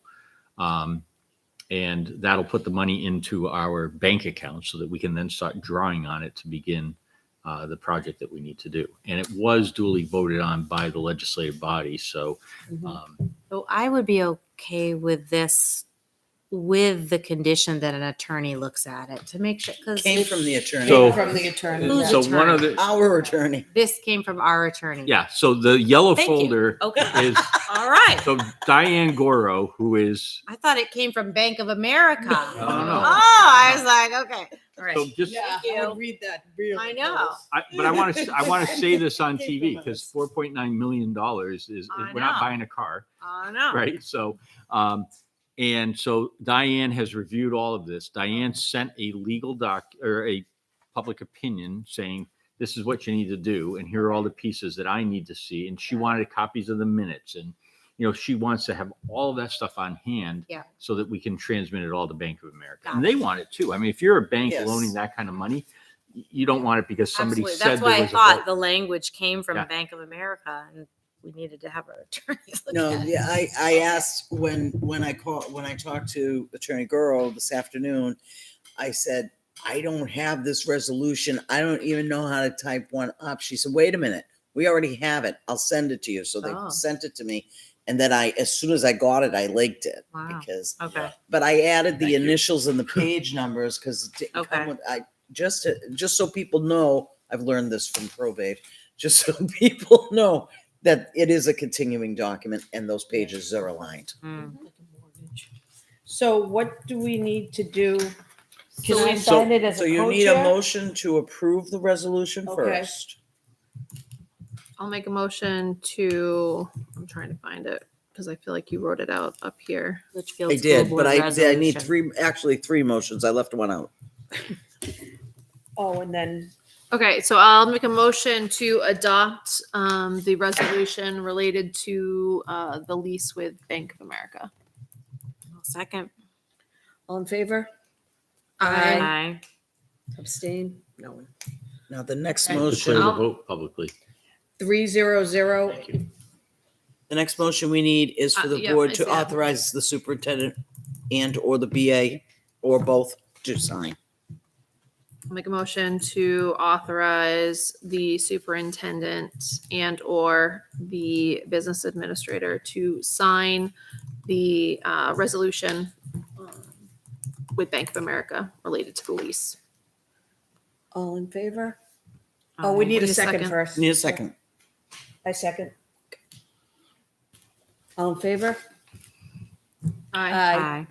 300 in favor. And And now then we- I'll make a motion motion. to authorize the vice chair to sign the resolution related to the lease with Bank of America.